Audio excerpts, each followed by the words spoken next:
And as you know, I need to read a opening statement regarding electronic meetings. This meeting of the Public Works and Planning Committee is being conducted electronically pursuant to Governor Bill Lee's Executive Order Number 16. And I would ask for a motion that conducting the meeting electronically is necessary to protect public health, safety, and welfare in light of the coronavirus. I will need a motion and a second. So move. Second. All right. Rachel, if you will do roll call, we will get underway.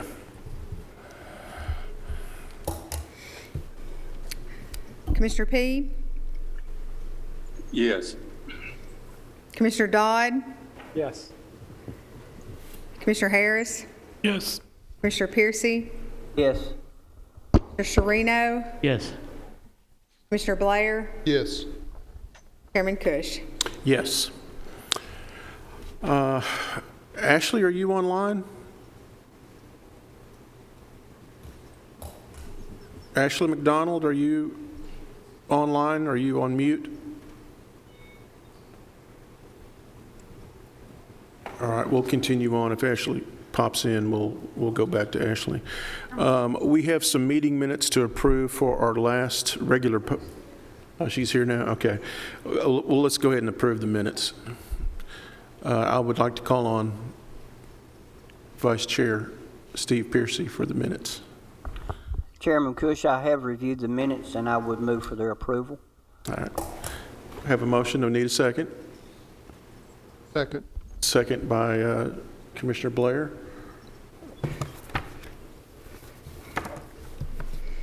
Commissioner P? Yes. Commissioner Dodd? Yes. Commissioner Harris? Yes. Commissioner Piercy? Yes. Commissioner Sherino? Yes. Commissioner Blair? Yes. Chairman Cush? Yes. All right, Ashley, I see you there. Are you ready to give us an update? Yes, sir, and I apologize for my lateness. As soon as I logged into Zoom, it decided it wanted to update. What a wonderful time to do that. So basically, I just wanted to give you all an update about what I had talked to you about the MTSU students that we were doing projects with. And back at the beginning of May, we were able to hook up via a Zoom meeting and have Dan McDonald's campaigns class pitch 3 different recycling campaigns for us. That went over very well. I was very impressed with the students. They had to do this overcoming several different hardships, obviously without being able to meet for a group project together. They had to make some adjustments, but they all did a great job. They came up with some amazing ideas. And I'm really super excited to share some of those with you guys. I will get those packaged up to in an email to show you later on. But I also wanted to talk to you about Recycle Coach. This is something that Mac and I explored. We had a demo call with one of their salespersons, and this is something you should all have it uploaded. I think that Rachel did that for us today. But this is something that I think can move us into a great new direction with our recycling education. I think Mac pretty much felt the same way. It's basically a company that can not only help us revamp what we have, but they can help provide us with a lot of different services for reaching more of our residents, those that don't use social media or those that find it difficult to navigate the website, things like that. There are different opportunities for utilizing this program. So the things that I sent you kind of what they, kind of their offerings. And then I also sent you the proposal that they gave us. When Mac and I talked to them, they have a basic package, a standard package, and a pro package. We felt that at this point, we would probably benefit from the basic package most, but we did like the idea of being able to send out push notifications. We noticed with COVID, when we had to make some changes to how many bulk items were accepted and not accepting the building materials, that there were a lot of people who did not receive those updates because they either don't they're not on our social media, or they did not happen to see it on WGNS or wherever else we posted. So we would be able to put out push notifications to subscribers to let them know if there were any changes with our convenience or recycling centers, if it happened on a whim like that. So they gave us a price discount, giving us the basic package with the addition of the notifications. And you can see that on the proposal that I sent you. But we will be able to pay for this through the education line item in our litter grant. So we can go ahead and start with this as soon as possible. The team said that they take maybe, I think it's 4 to 6 hours to revamp our website with their search engine that helps people to know what they can and can't recycle. And they work with us to get that updated, and they get that done fairly quickly. So I don't know if you had much chance to go through that, but if you have any questions, I'd be happy to answer them, or I can do that offline another time. Ashley, thank you. Yeah, here we go. Does everybody have this on their iPads? Okay. One of my first tabs looked like it was corrupt, but Hope not. yeah, the second, I've got a hard copy. So this would be paid under our education grant, and you're recommending the basic package. And there are two, I see two documents here.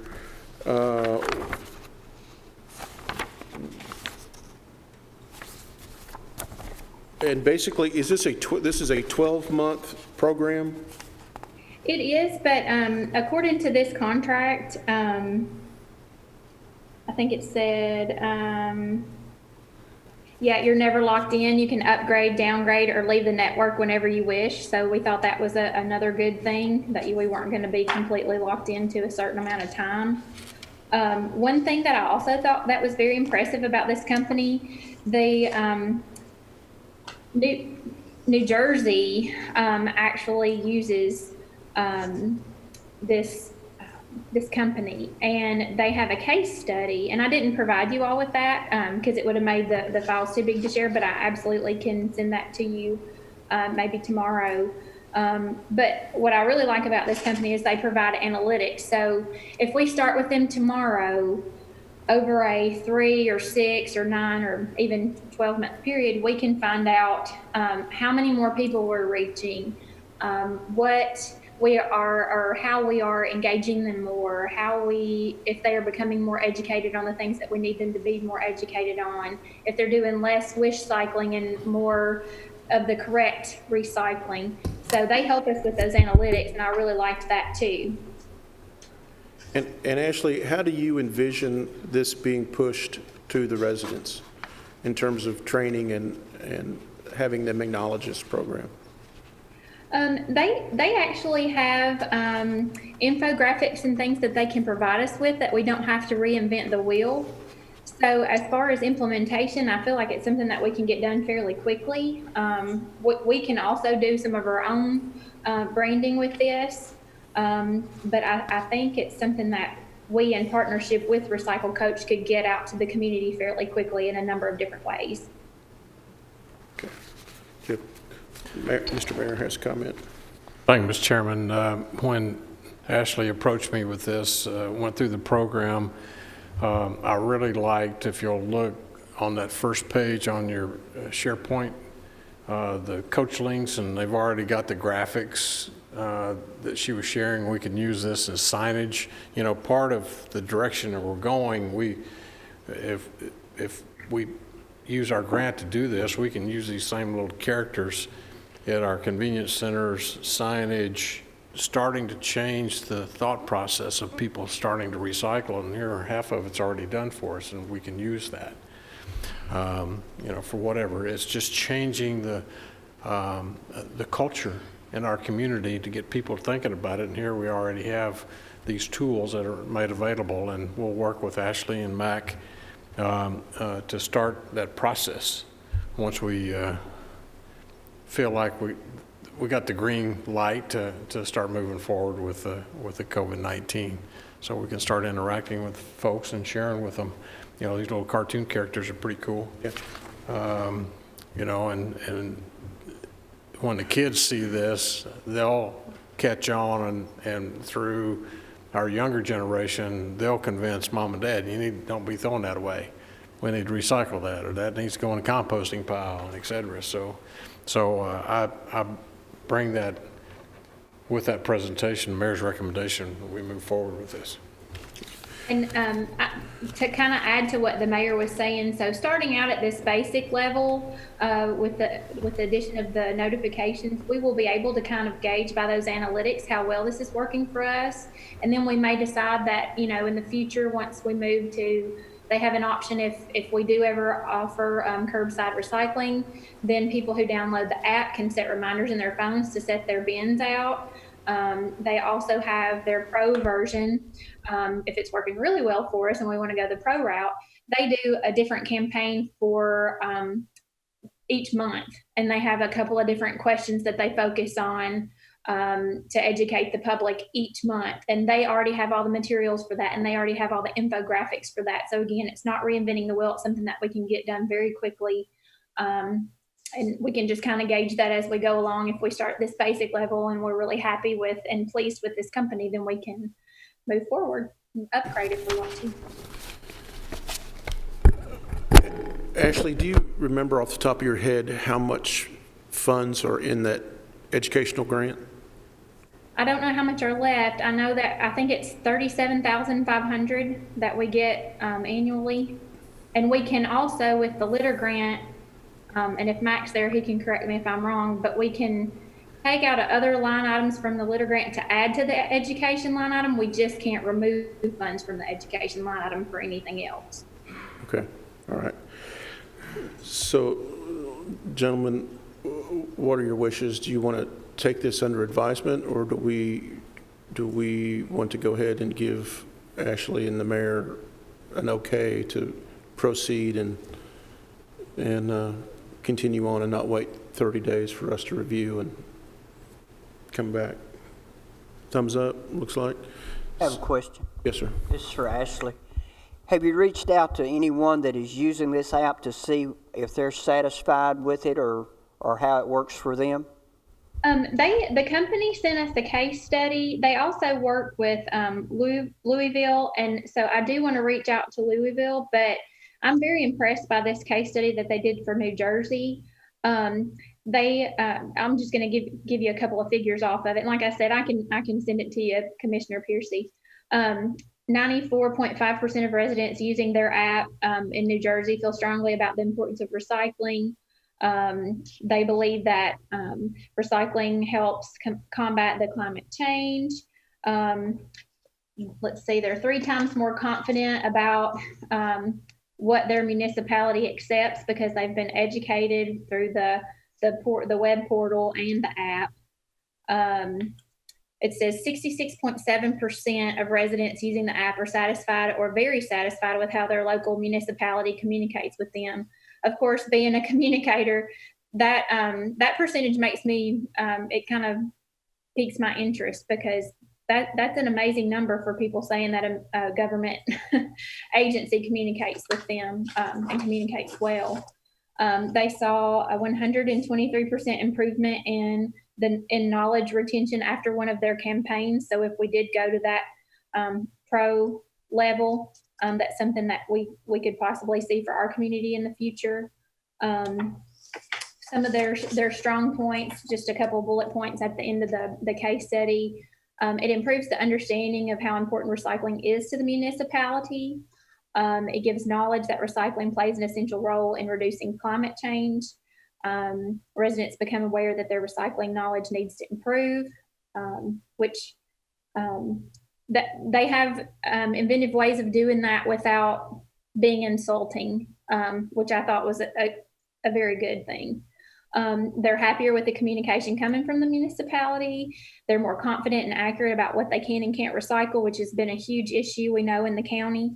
That's why we have that Recycling Rutherford right. And that's something else. They can make whatever they do for us coincide with campaigns that we already have. So we wouldn't lose the Recycle Rutherford right. We would just incorporate it with this stuff. And they've acquired long-term knowledge that has improved their recycling IQ. So I think those are all positives for us. It's all kind of the goals that we have for our community. And if they can meet it at a state level, I think we can certainly do it in a county level. Okay, thank you. So your opinion, this is the best use for the money that you have left in this education grant? You think this is the best way to use it? I think we have more funds than just that left. So I think this is definitely something that I would see the benefit of going ahead and getting it started for sure. If no one objects, I'll make the motion to let them move forward with it. We have a motion, Second. and we have a second. I have one question. Yes, sir. Ashley, I'm looking at the collection calendar, and have you talked to the city about county residents to be able to get their curbside notifications on that? Are you dealing with the cities at all, or is this just strictly county? Well, right now at this point, it's strictly county because we were just going to go through with the notifications. They kind of fixed that price point for us based on the fact that we didn't have didn't have curbside collection. But I don't mind revisiting with them to see if we could do something in partnership with the city if we wanted to add that aspect. Good. All right. Ashley and I have talked quite a bit about the educational piece. We've done it in a certain way, the way we've done it in the past, and it's been successful, but not super successful. So we were looking at trying to do some changing and not necessarily just being in the classroom all the time, trying to be out in social media, some other public places, and something like this to help us in that format. To try to answer your question, Craig, I think that's really going to be what we need to do. The residential curbside collection is not what we do today. It may be something we want to advertise, something that Murfreesboro is doing. Well, I think we get more participation if the cities, I'm asking them to be on the calendar. People know when their trash is being picked up. I think there might be more. You understand what I'm saying? More engaged. Like they would be more apt to use an app if they have that Yes. kind of service on there, and then they would be getting our notifications and things, even if they're in the city. All right. So you'll explore that after our motion. You'll explore that with the city as a Absolutely. potential partner. And if Yes. that happens, what you're saying is you may have to revisit the contract price and come back to us if that changes our end. Any other questions before we go to roll call? Rachel? Commissioner Dodd, Yes. Commissioner Harris, Yes. Commissioner Piercy, Yes. Commissioner Sharino, Yes. Commissioner P, Yes. Commissioner Blair, Yes. Chairman Cush. Yes. Rachel, are you planning on staying on, or are you going to depart? I'm sorry, Ashley? I'm unfortunately going to have to depart, but Okay, can you hang on for one quick question? yes, sir. Okay. I'm going way out of order here, but one of the things we're going to talk about tonight is convenience center problems that we've all faced over the last couple of weeks with a lot of constituent calls. And one of the themes that keep popping up were on the construction debris and bulk items that people were unaware about what you could and could not do. And the question was, why was that not on the website? They couldn't find it on the website. So maybe there was a communication error on our end.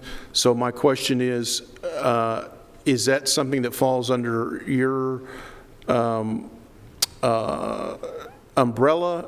And if it is, can you and Mac get together and put some language on the website about what is and is not acceptable at this point?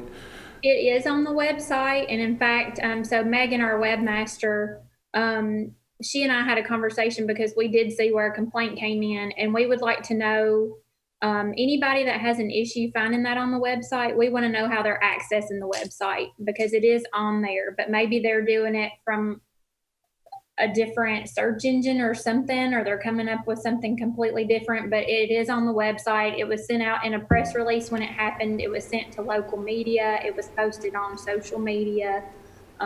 We use several different forms of communication to get that message out to the public.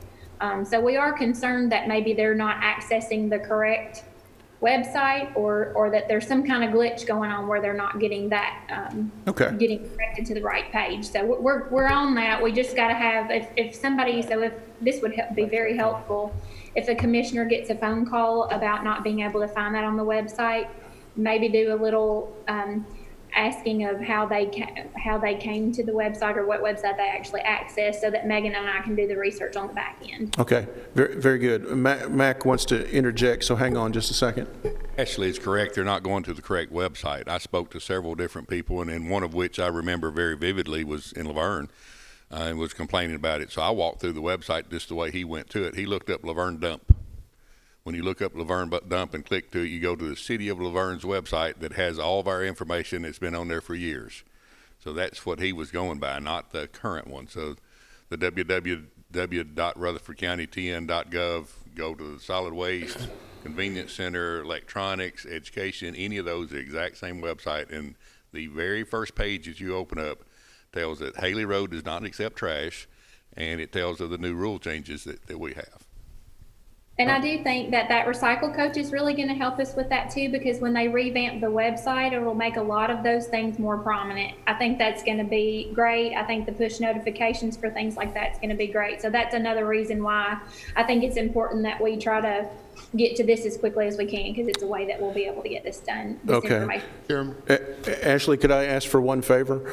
Would you make a short list of all the websites that will direct constituents to the proper information, and just send that to an email to the 21 commissioners? It's really just our actual website, just rutherfordcountytn.gov. Okay. And then they go to the solid waste department. That's really the only way anybody should be accessing it. Okay. Okay. Thank you. Yes, sir. is the information also on RCTV?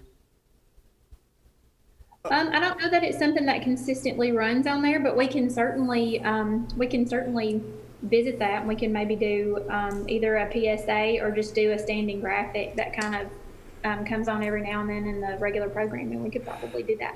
All right. We can have our new little coachlings up on the TV with the message PSA. Which one's mine? Yeah, I think the red one. Okay. All right. Thank you, Ashley. You're very welcome. Y'all have a good evening. All right.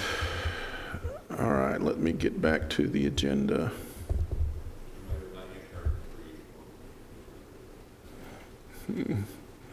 All right, I believe Highway Department.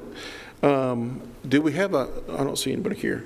No, Highway Department. Building codes, I know. Yes. Highway Department is here. Oh, Ben, there you Yes, go. Yes. I'm LinkedIn. Jump on in. All right.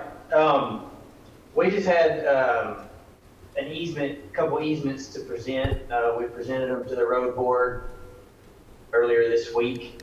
They were approved for it's a PW Public Works project that we have in the Travis Estates subdivision, which is off Stewart Creek Road, just north of Burnt Knob and Stewart Creek intersection.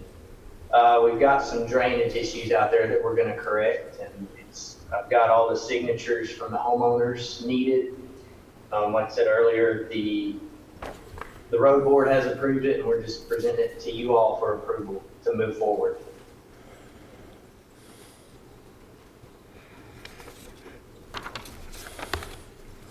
And that's all just Travis Estates? Yes. Okay. All right.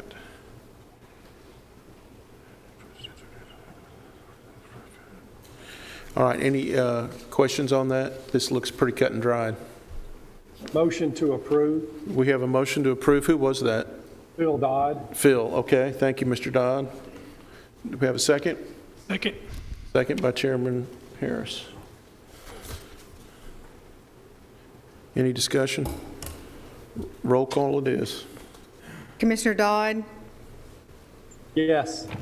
Commissioner P, Yes. Commissioner Harris, Yes. Commissioner Piercy, Yes.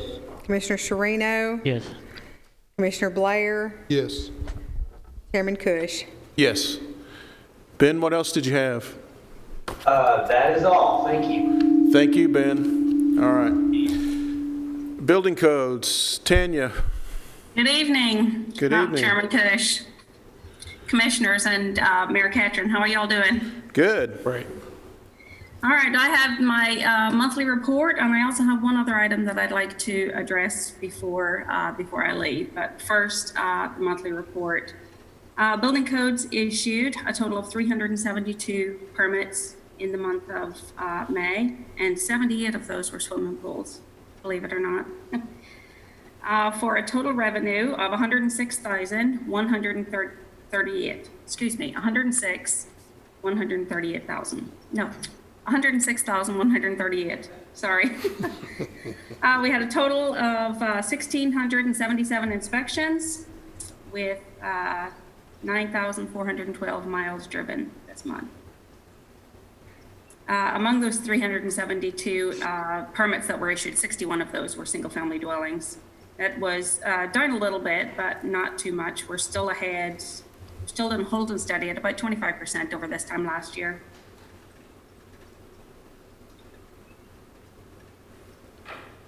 So if you guys don't have any questions. Any questions for Tanya? on that one? No? Motion to approve the report, Well, Mr. Chair. I'll go into development tax first.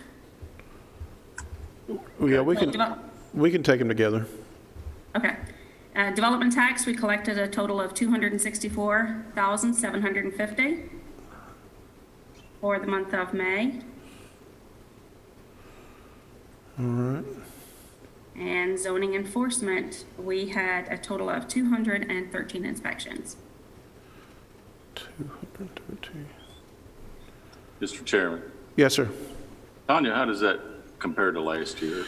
It's last year. In zoning enforcement, Commissioner P? Well, I was talking about permitting. Permitting, we're about 25%. We were kind of holding a 30% increase right up until COVID.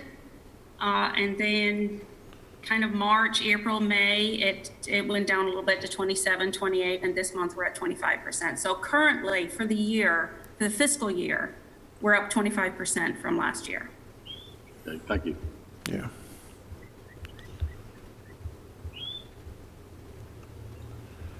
All right, that's it. I have one other thing after you guys have voted on that. All right. Would you like to make your motion now, Commissioner P, Chairman P? Motion to approve her report, Mr. Chairman. All right. Thank you, sir. Do we have a second? Second. Second by Commissioner Blair. Roll call.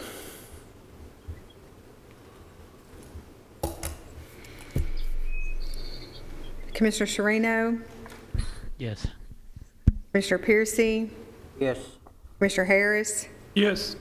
Commissioner Dodd, Yes. Commissioner P, Yes. Commissioner Blair, Yes. Chairman Cush. Yes. All right, Tanya, continue on. I had one other item. Hopefully on your iPad, you'll find the building valuation data table. Yes. You do have that? Okay.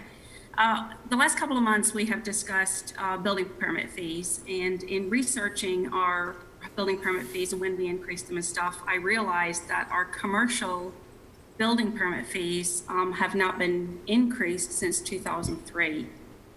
When we increased the residential permits back in 2016, and before that, again, I believe it was 2008.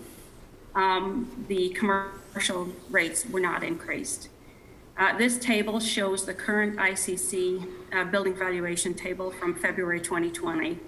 And this table it varies over, it's the different types of construction for different types of commercial construction. The table varies about an average of about a 40% increase across the table. And I know that sounds a lot, but Rutherford County, we don't see a whole lot of commercial construction. In fact, I went back about 10 years and we average about 16 projects per year. So I don't anticipate an increase in revenue a whole lot, but it's worth pushing on through and updating it to today's standard.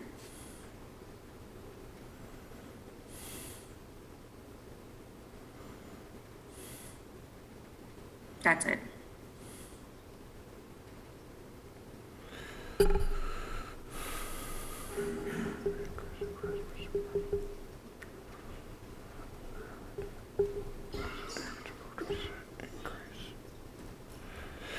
So Tanya, the chart represents a 40% increase from the note above? No, because it represents a 40% increase from the current 2003 table that we are using for commercial construction. This 2020 table will increase that table by about 40% across the board. Okay. And these are basic cost of construction per square foot of those different. Okay. For new construction. Now, this would not apply, for example, a construction project that was undergoing a remodel or something like that. We would not use this table because this reflects construction from the foundation to the rooftop without the land. So if somebody was doing a remodel or a small addition or something to a commercial project, we would base that on the construction cost itself. All right.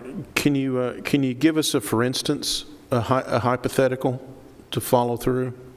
For instance, on a remodel, or for instance, on a new build. Like how maybe this table works?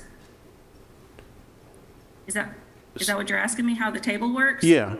Okay. And how you would convert that to a request if we wanted to increase our fees on commercial development. Okay. So currently, A1, let's do A3 because that's a church and they're fairly common in Rutherford County. Most of our commercial projects would be a church or a storage warehouse building or maybe an office building. But for the most part, they're churches. So a church, depending on the type, the 1A, 1B, 2A, 2AB, that's the different types of construction. So if the building is constructed out of steel, a combination of steel and wood, just wood, that's how we come up with these 1A, 1B, 2A. That's the different types of construction.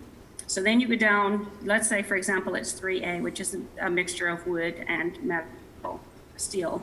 We would go down the 3A column and go to A3 assembly churches, and it's 192.37. So we would take the square footage of that church and multiply it by 192.37 and come up with a building valuation for that structure. We then take that amount to a table that is published by ICC and come up with a permit fee. Okay. Did that answer your question? Yeah. All right. So the rate, what is your current rate on a commercial? So for example, in the top 1A, which is the very top left-hand corner, is $247.86 for an assembly theater with a stage, 1A construction. The 2003 rate for that is $146.72. So it's going up a little better than $100. Okay. The increase is quite significant, but like I said, we don't see commercial very often. This will not make a huge impact to most builders, residential builders. Yes, sir. Who sets these rates? ICC, the International Code Council, sets these. And so they've raised them 40%? No. The current table that we've got is from 2003. This is a 2020 table. The difference between the 2003 fees and the 2020 fees is 40%, but we have not increased our fees since 2003 for commercial. So we haven't adopted the 2020 table yet, is what you're saying? Correct. Okay. And are you asking us to do that? I am. Okay. And I guess my real question, and what would a developer or a builder pay?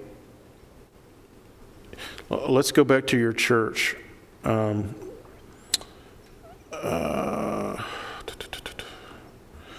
Where was that? 192 and some change. Where was that? No, the church was 192.37. Okay. And if that was, let's just pick an easy math, 1,000 square feet at $193, let's say. Who's got a calculator? So I'm going to have to stop you there because I don't have the fee chart with me. Oh, that okay. we Okay. convert to. So Well, I apologize for that. I'm not in town today. Okay. Well, so I'm remoting in. So what would you guess?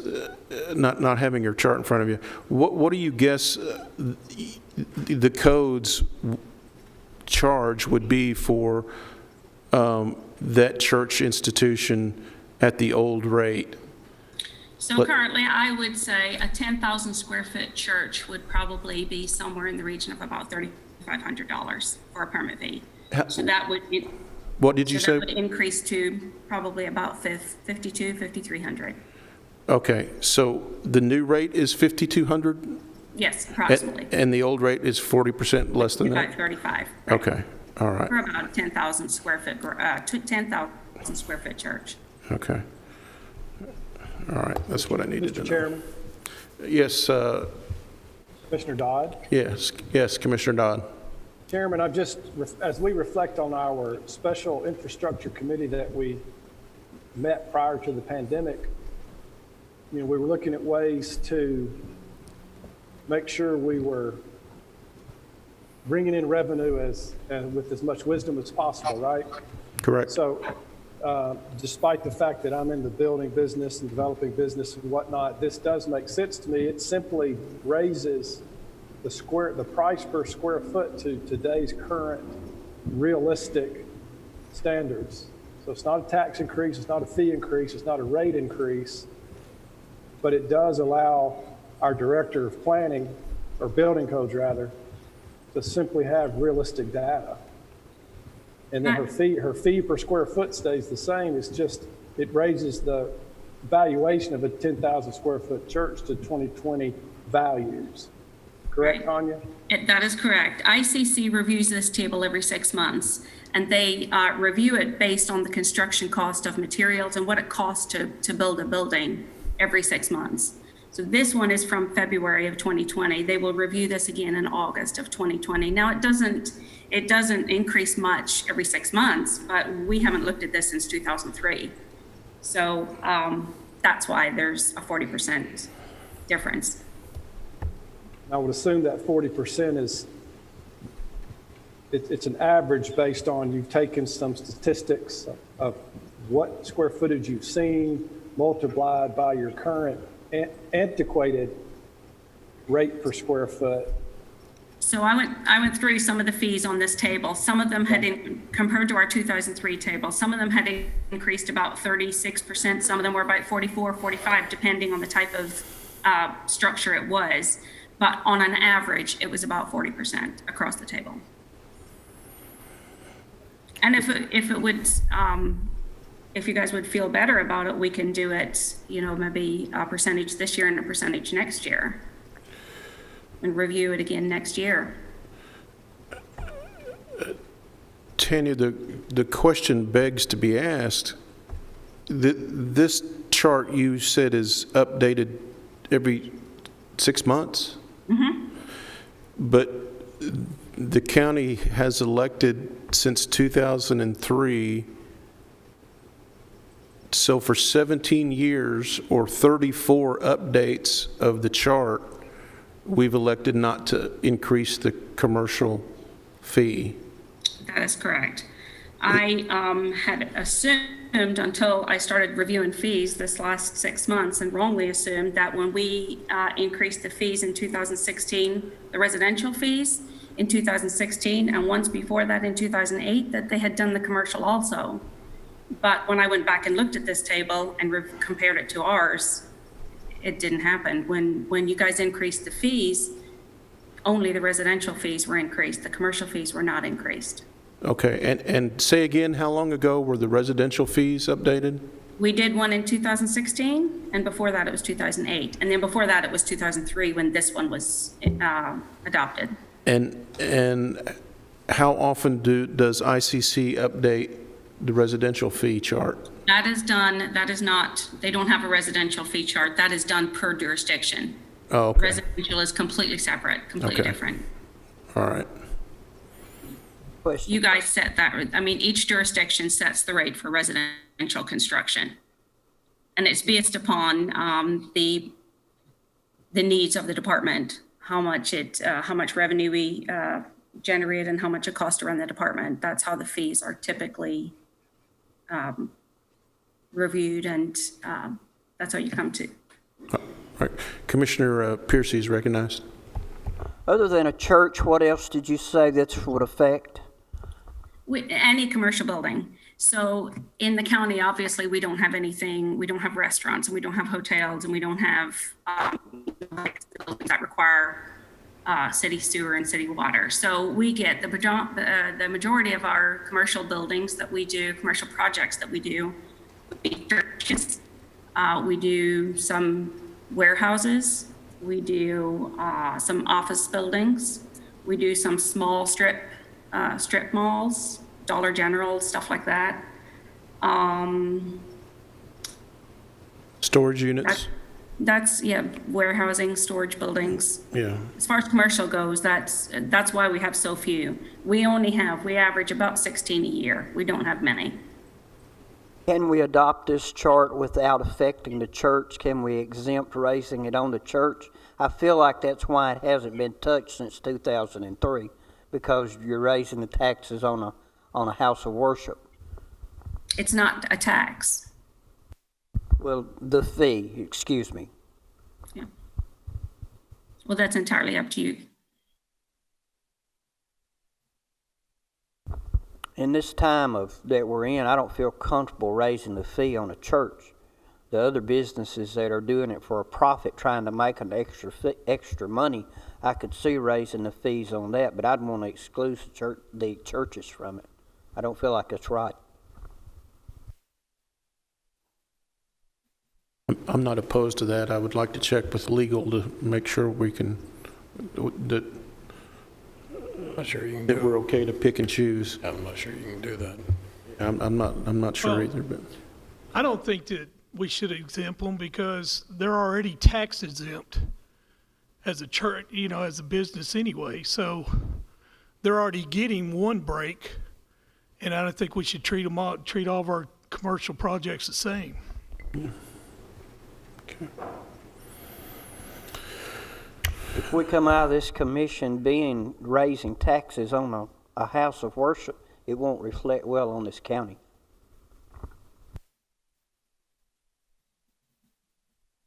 Yeah, we need a legal opinion on that before we can move forward. Would you guys like to take this under advisement and chat with legal before we go into a motion? Delay it for 30 days? First of all, I guess let me ask you, do you think it's time after 17 years to raise the fees for commercial development? Okay, I certainly do. All right. That being said, let's make a motion. Do we need a motion to table? Or can I just, as a chairman, we'll just defer this until next meeting. And at that point, in the meantime, we will ask legal the opinion on can we exempt certain businesses, and in this case specifically a religious entity, from an increase in fees, the fee structure. Did you have your hand up? Okay, all right, good, thank you. All right, Chairman, could I ask when the last church was constructed Sure. in the county? still there, Tanya? Yes, I'm still here. We have two currently under construction right now. We have one on Veterans Parkway, and the other one is in Barfield. I don't have any in the pipeline right now. I don't have any in plans review stage or anything right now, or in approval stage. Are they probably in the 10,000 square foot range? You use that as an example? Yes, yes, Thank you. both of them are. Thank you. Mr. Chairman, Yes, sir. Mr. are P. any agricultural structures considered commercial? We do not permit agricultural structures at all. They get approval, agricultural approval from planning upstairs, and we are not permitted to issue a building permit for agricultural structures. Okay, So thank you. no, we don't issue permits for those. Okay. Tanya, will you make sure you email me that chart so I can make sure I send it over to our attorney? Thank you. All right, anything else for Tanya? If not, we will move right along to planning and engineering.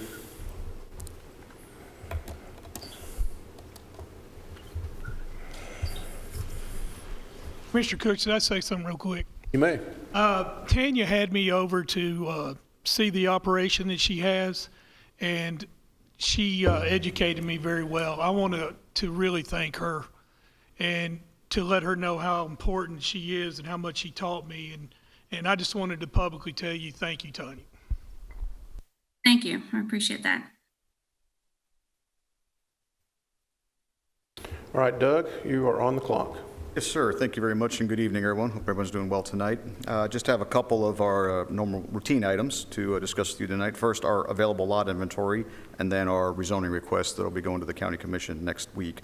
The first is, again, our available lot inventory through May of this year. You'll see that our total available lots is at 901. Again, these are lots that are available for building permits. That's down from last month, about 40 lots. It was about 941 last month. So we saw several plats recorded, but they were all one or two lots or re-subdivisions, those kind of things. We didn't see just a whole lot of the larger plats being recorded. We are still seeing those. Actually, on the Planning Commission agenda coming up in here in a couple weeks, we've got 3 larger ones, like 20, 30-ish lots or something like that. So we're still seeing activity, granted, maybe not as robust as it was. We haven't seen any preliminary plans, new master plans come through, but things kind of cooled down there for a little bit. I do expect them to ramp back up. So that just gives you an idea. And you can see the comparison from this same time period last year, just a little bit higher than last year's number, 877. So about not quite 30 lots, 24 lots, I guess that is. So if there's any questions on that, I'll be happy to discuss them. If not, we'll go ahead and jump right into our rezoning report. We've got 4 rezoning requests for your consideration at next week's meeting. The first is property located along Manson Court. This is by Dylan Stevens with Turncow Holdings. He's proposing to zone the property commercial general to develop a construction company on the site. It would be the corporate headquarters, which would include an office and a shop for maintenance of equipment, which couldn't be handled on the job site. There is a concept plan within your agenda packets on your iPads. This is not a plan development, so understand that that concept plan is not binding. The applicant did state that the site is not envisioned as a contractor storage area or a laydown yard, but again, there would be some equipment there for on-site maintenance. The subject property is located between I-840, which is to the south of the property, and the Murfreesboro city limits. There is a development. Most of the discussion that we had at the Planning Commission centered around a recently annexed property directly to the west of the subject property. There's been some negotiations with TDOT that owns that right-of-way right there for Manson Court.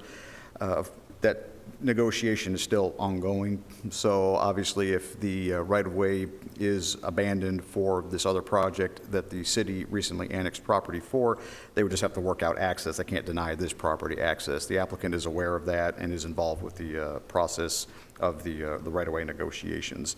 So after that discussion, the Planning Commission did recommend approval of the request by a unanimous vote. The second item is by David Alcorn, located at 4613 Veterans Parkway. He's currently zoned commercial services, but is asking for commercial general zoning. This property was zoned commercial services back in 2016 for the applicant to operate his real estate company, which he currently does on the property. The existing house is used as an office, and there's an existing accessory structure behind the house, which is used for equipment storage. According to the information provided by the applicant, he has an automobile dealer's license and needs a location to keep his license active. His partner is no longer involved in the business and has moved out of state. So he would like to put the license on the site, although he does not want to sell cars from the site. The issue he's running into is that commercial services does not allow for auto sales. Commercial general does. So that is what he is asking for. He understands that if he ever wanted to redevelop the site for a car dealership, that he would have to do an engineered site plan that would have to be approved by staff and possibly the Planning Commission, depending on the extent of what he wants to do. There was, again, little discussion on the item at the Planning Commission's meeting. There was some discussion. There was a comparison between the uses allowed in commercial services versus commercial general. After that discussion, the Planning Commission did recommend approval, again, by a unanimous vote. Third item is for property located at 440 Baxter Road. The existing zoning is residential medium density, and the proposed zoning is commercial services, about a 5-acre site. This application comes to you as the result of a zoning enforcement action. The county zoning enforcement office received a complaint about a landscaping business being operated from the subject property. After investigation, it was determined that there was indeed one in operation. So after multiple meetings with the applicant trying to work out a possible solution, this is his attempt, I should say, to try to move this particular application forward. Discussion on this item at the Planning Commission, there was some discussion regarding the zoning of the property and any previous commercial zoning approval that the property had. The applicant was under the impression that apparently there was some sort of a small engine repair business on the property. However, there was never any zoning approval for that, so that was discussed. There was some discussion as to whether the entire property would need to be zoned, the type of vehicles used in the business, whether he did any chipping the material of bringing on like trees and things on the site, which he said there wouldn't be, and noise concerns. Staff reiterated their concerns regarding this application and the zoning of the surrounding area. Essentially, this would be the first commercially zoned property along Baxter Road. After discussion, the Planning Commission did recommend denial of this application by a unanimous vote. Typically, when we see a denial at the Planning Commission, while applications and applicants have the ability to move an application forward to the Board of Commissioners, more often than not, they do not. The applicant has chosen to move this forward. So just know that this will be moving forward with a recommendation for denial at the County Commission level. The last item is for property located along Shallow Waterway. This is the Black Diamond Construction LLC by Mr. Kelly Wilson. This property is located kind of on the southeastern portion of the county off of Manchester Highway, out in that area. Creekside Estates subdivision was originally approved by the Planning Commission as a conventional R15, which is now RM subdivision back in 2007. The subdivision is adjacent to a subdivision to the north, which is called the Crossings of Lytle Creek, which was approved back in 1998 also as an R15 subdivision. The Planning Commission did consider a preliminary plan for Section 2 of Creekside Estates for the subject property back in September of 2018 for 52 lots. Since that time, it was determined that there's a significant amount of wetland soils that are not appropriate for development. So in order to maximize use of this developable area that is still there, the applicant would like to rezone the property to allow for smaller lots, but still retain the lot yield approved. The pattern book, which is also on your iPads, indicates that the development will contain 51 lots. Building lots will be a minimum of 7,200 square feet, which typically is a minimum of 15,000. Minimum of 60-foot lot width. Homes would be a combination of 1 and 2 story with a minimum size of 1,200 square feet. They would have minimum percent masonry, 40% on the front facades, with the remaining being vinyl. Each home would have a 2-car front entry garage. There's also information there on setbacks and other amenities and things in the pattern book. I'll be happy to discuss those if you have questions. There was little discussion on this application. Questions were asked about the development of potential of some of the surrounding properties, which we informed the Planning Commission that we didn't have any pending applications. And after some discussion, the Planning Commission did again recommend approval by a unanimous vote. So those are the 4 applications that we will have coming before you at next week's meeting. And so I'll be happy to answer any questions that you may have. All right, Doug. Mr. Chairman, Yes, Commissioner P. Chairman P. the property on Baxter Road, did you say that was a residence? There is a residential structure on there, yes, sir. But I think there is somebody living in it, but primarily the office is being used for the commercial business, the landscape business on the property. Does the applicant live there? No, sir. The applicant does not live there. That was actually one of the options we pitched to them was if you live there, it could be a home-based business possibly and go as a major home base. They'd have to scale it back, but no, he does not live there. Okay, during your hearing, did you have anybody from the public comment? Or if so, how many? During the public hearing, I don't recall any. There was a gentleman that called in support. I did receive personally in my office, I did receive some folks that were in opposition to the request. Okay. Thank you, Doug. Yeah, you're welcome. Mr. Chairman, Yes, sir. I have a question regarding the car dealership license on veterans. Doug, if that property were to sell after this is approved, that could become a used car lot, correct? Yes, sir, it could. Thank you. And or any other use that would be allowed under commercial general zoning at that point. Mr. Chairman, Yes, sir. do you recall this aspect of the property being discussed at Planning Commission, that it could be sold as a used car lot? I vaguely do, Commissioner Dodd, and as I recall, and let me ask Doug. Doug, is this across from the new, what I call the new Kroger? It's across the street, but a little further up Veterans Yeah. Parkway, yes, sir. That side of the street, which is across from the new Kroger at 96 and Veterans, that stretch of homes, it appears that that property from 96 forward towards 840, that those homes seem to be in the mood to be rezoned for commercial, that stretch from 96 forward. There's a lot of activity on homes for sale right there, and this may be the second one, I think, Doug, if I'm not mistaken, that is applied for commercial services. There's been that's at least, I think there may be even a couple more than that, Mr. Cush. Yeah. So that stretch is kind of leaning towards the commercial corridor right there, Commissioner Dodd.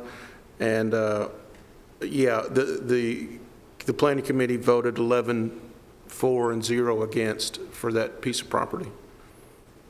Thank you.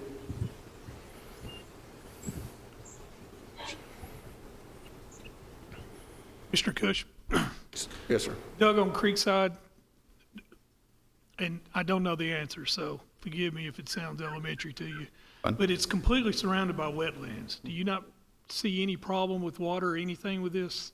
Well, the reason they're asking for it is because of the wetlands. So they're looking at just the developable area. So yes, there are areas around that are wetlands.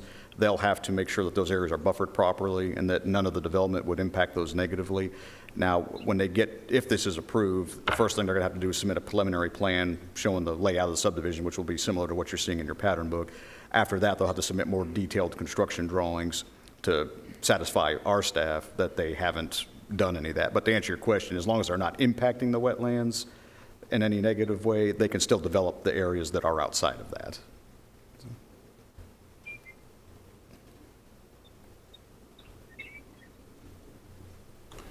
Anything else for Doug? All right, we need to have a motion to approve his report, and then a second.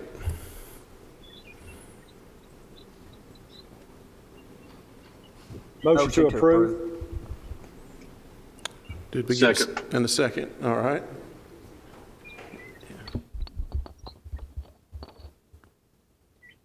Did you get the second? Did we get a second? Okay.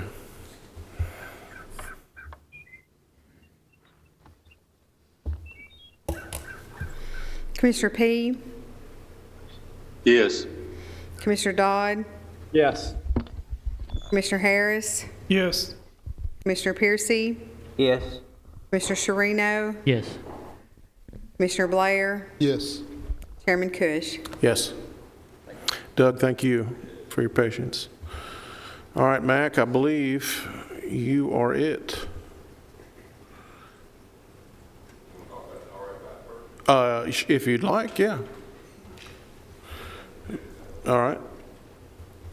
And Becky, I will let you open up that discussion. All right, so I'll just start by saying when there's a set of fresh eyes, it's eye-opening, but it also takes us back to the basics. So what you have before you are two documents.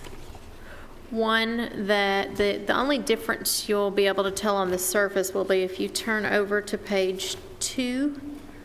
You'll see mid-page there was a typo where it says Eagleville, Laverne, and Murfreesboro, and the town of Smyrna. So that's the one that's different.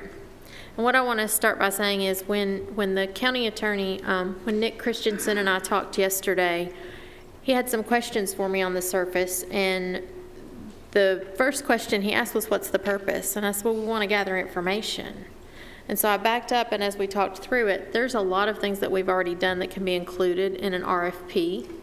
But if we truly want to just get information, if we back up just one step, not far, y'all have made some good decisions so far. Y'all have already crossed some T's, dotted some I's along the way.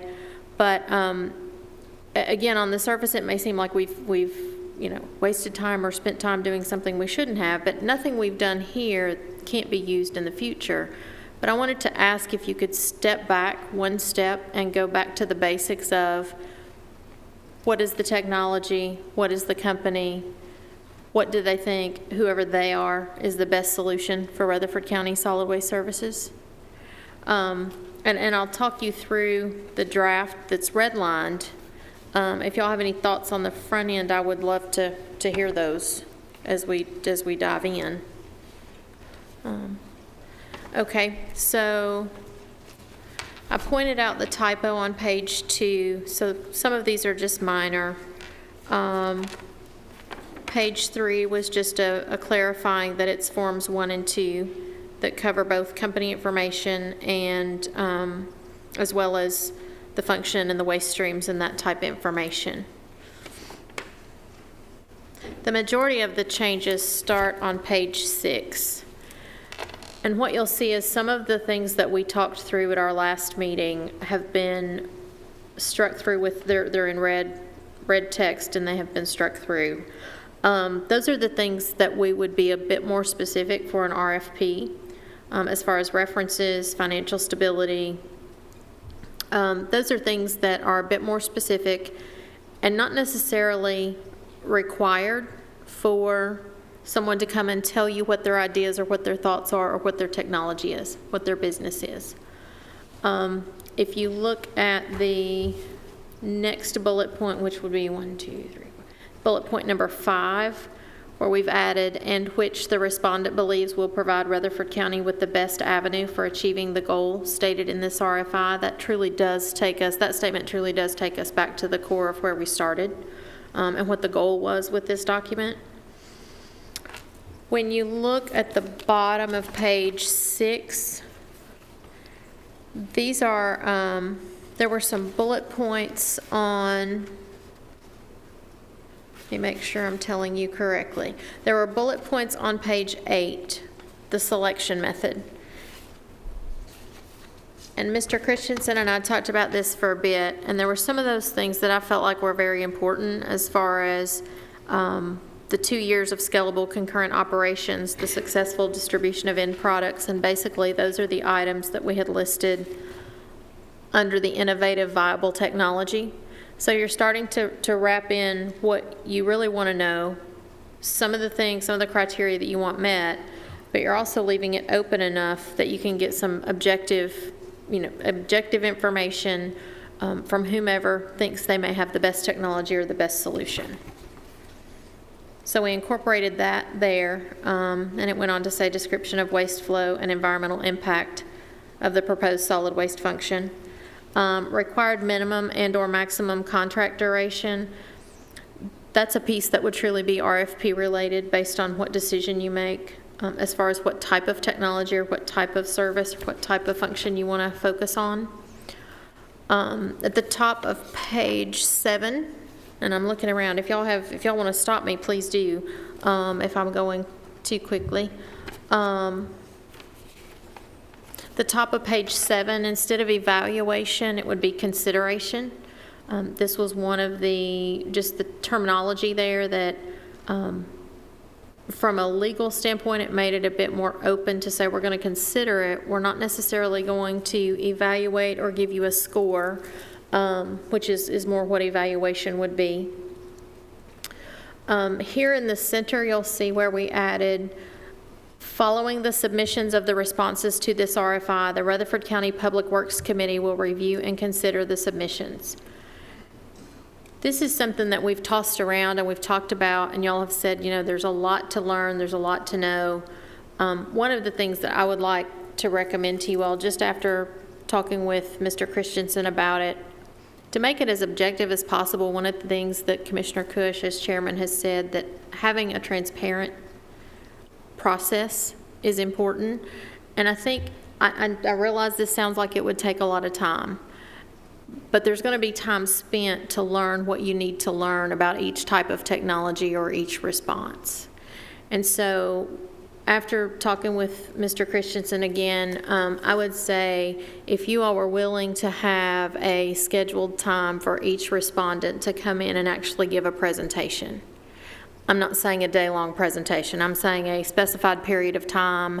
Each respondent gets maybe 20 minutes of time to present and 10 minutes for questions and answers, or whatever those numbers look like to you all. But basically, you're actually having those folks either come in person or, virtually. But all of a sudden, you get to hear their pitch. You get to hear what they think is best for your community. But more importantly, you get to ask them the questions that you want to ask. And all of a sudden, it's open. It's open to the public. It's open to other elected officials within your cities that can potentially come and ask questions they have. And yes, it does sound time consuming, but I do believe you'll get a better result and better information for yourself so that you can then build off of that information and those details to craft your RFP. So again, we're taking one step back to a more general view of we want to gather the information, but that information that we gather will be driving or leading to the RFP. So we've already done a good bit of that information as far as criteria. Are you saying that we talk to everybody that submits an interest? I'm saying if they can meet the criteria on page 6, these bullet points of give us your background information, provide your organizational structure, complete form 1, 2, and 3, you're still getting those basics. But what I picture is if somebody comes in with a technology or a company you've never heard of, which is likely even for me, you're going to want to do some homework. So all of a sudden you're sitting at home or you're in front of a computer somewhere doing some homework and you're starting to list your questions. Well, what if you had someone here that you could actually listen to, or on the screen that you could actually listen to, you could actually understand what they were telling you, and if you didn't, you could all of a sudden raise your hand and say, hey, wait a minute, I have a question. Because the question you have may very well be the question, 4 or 5 other people have. And everyone gets the same answer at the same time. And that is a clear, transparent process, which is what I had asked Mr. Christensen about for his opinion. Chairman. Okay, what I don't understand is, so you're saying the county attorney is asking us not to have anything on the RFI considering financial stability of the company or anything as far as their the reason I'm having a hard time is because we're going to be talking to all these companies, and if we don't know if they're viable, or I don't know how we could even take them seriously. The financial end is normally served under an RFP. So we can't ask any of those questions if we do what Becky wants us to do and have these meetings. Are we allowed to ask them about their financial? We've left, here's Craig, I guess the best way to answer your question. We've left, on the bottom of page 6, we have left in red at the bottom, the demonstration of 2 years of scalable concurrent operations. So they have to prove that they are a viable business. And I would like to think that for the time being would show that they are a reasonable and intelligent business operation. We could always pull a Dun & Bradstreet at that time and find out for ourselves if we chose.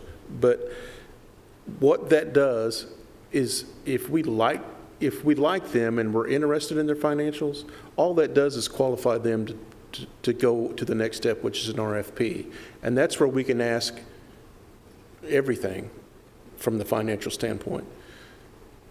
The RFI is a broad brush where we're trying to learn what we don't know about the technologies. So that's why we're looking at all comers to educate us on what they can do to get us to where we want to be.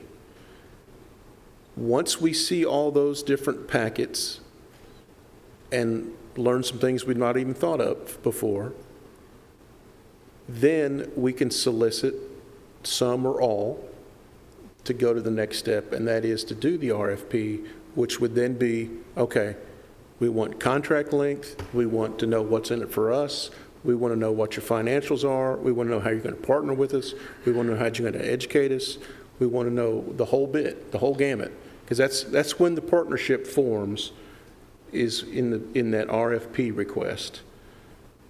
Help me, help us, help you, help me, kind of a thing. So the RFI is the first taste of what's out there, educate us on how we get to where we want to be. What we tried to do a month ago is put, unbeknownst to us, we molded 2 documents kind of into one, and we got lost in the weeds. So legal broke that out and made it clear for us that let's just get some basic information. We'll take that basic information, and those people that we like, think that we know what we're doing and we want to partner with, those people are going to participate in an RFP, and we're going to find out how much everything's going to cost. Does that make sense? And I'm not sure you can't ask a question. I mean, if it's an open forum, if you have a question that you want to ask every single respondent, I don't think that there's a problem with that. If there's something you want to know about each person that's there presenting to you for your community, and you have one question you want to ask, or a list of questions you want to ask each one of them.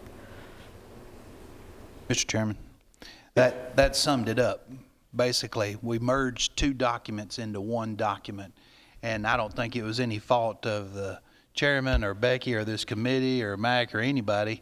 It happens whenever you're developing an ordinance to implement, or in this case, an RFI. We started getting our P involved, merging into that RFI. Basically, we're just looking for information right now, and we want all the information. We want everybody to come to the table, and we want everybody to be involved. And we got to merging that RFP in our RFI. So you summed it up right there. That's all. And we're backing out now because we want everybody at the table. We don't want anybody left out. But if we ask a certain question, we want to have all of them answer that question. Right. To be fair and equitable and transparent. Mr. Chairman, as far as the selection process, and I don't know that I recall that we got to that point, but say we have several entities that we interview, if you will, After we get through with the interview process, are we going to have a final 4 or a final 2, or at that time we'll just say, we like you and we want to proceed with you? So is that kind of clear as far as the selection process? The selection, in my mind, I'm going to speak only for myself. The selection criteria has yet to be determined. But history of the vendor, history of the technology, the ability to partner with us in a, what I would call a good, fair, suitable, win-win situation for the county and the vendor, to me is paramount. And those are just a few of the goals that I would want them to meet. And we got to feel good about it. We got to feel good about the partnering. And it could be, I doubt if it's one person, it could be 6 people. It could be 6 different technologies, plus or minus. We just don't know yet. But between now and August, we will formulate some kind of a measuring stick. So I don't have an answer today. So it is our hope that we will, as a committee, make a recommendation to the full commission for one process or one entity. Is that correct? Or is it going to go to the commission as a majority rules, whoever likes a particular process the best? Well, I also, when you say that, we also need to make sure that the our partners within the cities at least have some say-so on where we are. I would love to have their input. I believe they deserve some input. So I think there's a lot of people that need to sit at the table and agree first. Then we go to the commission and tell the commission, this is the board's, this is the committee's recommendation. And that's subject to change, but that's my opinion today. It's a growing thing. This is a growing thing. Mr. Chairman? Yes, sir. Commissioner Dodd. Yeah, I'm grateful that Becky and Nick and you and whomever participated narrowed this scope down. I could not articulate at the last meeting. Sorry, I'm outside. The airplane's going over. Forgive me. I couldn't articulate the last meeting how this thing, it felt like it was getting too large. So I'm just grateful that we pulled this back into an actual request for information. And Craig, I think that, Chairman or Commissioner Harris, I think that if we go through the exercise of this actual true RFI, entertain meetings with the players, I think we'll have a much better and more solid request for proposals where we can get that thorough financial information at that point. I think if we ask for too much information now, we're going to actually slow the process down or dissuade some people from submitting their information. Hope that makes sense. I think this is a good decision to clean this thing up. So thank you for the efforts. I agree with Commissioner Dodd. I agree with what you're doing. I understand. What I suggest is that once we get all this information back in and we start setting up meetings to meet with people to come in, all I ask is if, Commissioner, when you set a meeting, to at least let us know who's coming so we can do our homework. So I can, have questions to ask them instead of 3 jumping on us at one time in a 20-minute interview, so to speak. I want to be prepared. So what I suggest is if we got 3 people coming in, we got 2 weeks notice before we do a mid-month, a special meeting. And then at the end of that meeting, Chairman Cush, is we could have the 3 more names for the next one. And that way I'd be able to, we can be all prepared to ask the questions we need to ask. Right. Well, and I would almost think there would be a schedule on the front end. As soon as you get all of those respondents, you have a schedule. So, I mean, they're going to want to know when they're coming or when they're presenting as well, or when they're being interviewed, and it is a type of interview. And I would say, just as an example, so if you decide that you want to do composting, there are some places and processes that do include food waste. There are some that don't. There are some that do include treated wastewater sludge. There are some that don't. So all of a sudden you have some choices to consider. So as you talk to these folks and as you listen to what they have to tell you about their technology, you can then develop your RFP based on, we want a composting process that can accept food waste, because that's a larger amount of the larger volume of the waste stream that can then be composted. Does that make sense? So you'll get some options there, and all of a sudden you'll have some things to decide on as far as your RFP specifics. Mr. Mayor. Thank you, Mr. Chairman. I don't mean to, I hope I don't offend anybody when I say this, but I would ask you, between now and August, I didn't know what an RFI really was. Is there anybody listening tonight that actually has ever done an RFI? When I first brought my presentation to your committee when we were in the other room, and I suggested that we put out an RFI, this was last fall, I had to educate myself on the difference between an RFI and an RFP. And I'm asking you between now and August to educate yourself. There's no sense in us reinventing the wheel. There are other communities across this country and around the planet that have done this before. One just as recent as May the 9th. What community was that I told you? Was Okay, King County, I think is it my King County? You took a picture of it. I did. It was actually Del Rio, Texas. Del Rio, Texas, just put out an RFI doing exactly the same thing that we're doing. And there's a lot of good questions in there. If you'll just Google RFI waste management, and there's several sites in there that you can go to, like Del Rio, Texas. King County, I believe, is Seattle, Washington. Aruba, down in the island of Aruba, and I think that's where Waterway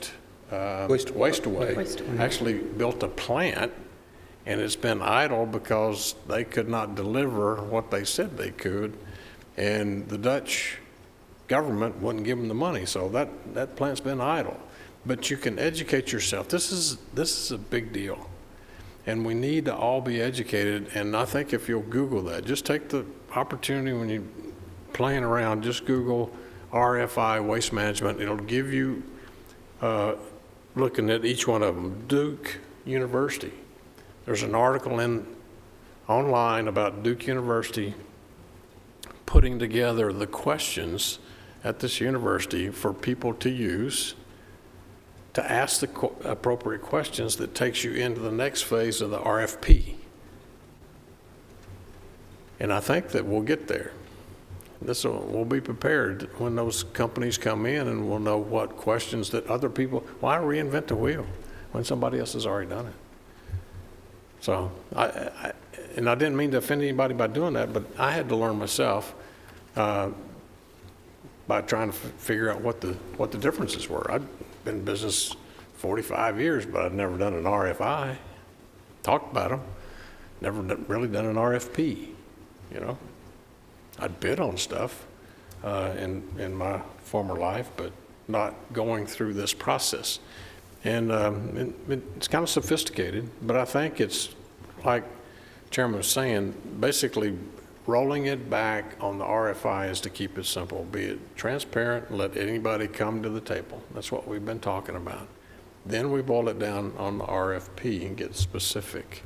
When we can start partnering and choose who we want to partner with and start negotiating at that point in time. They may bring something and say, well, that's not good enough.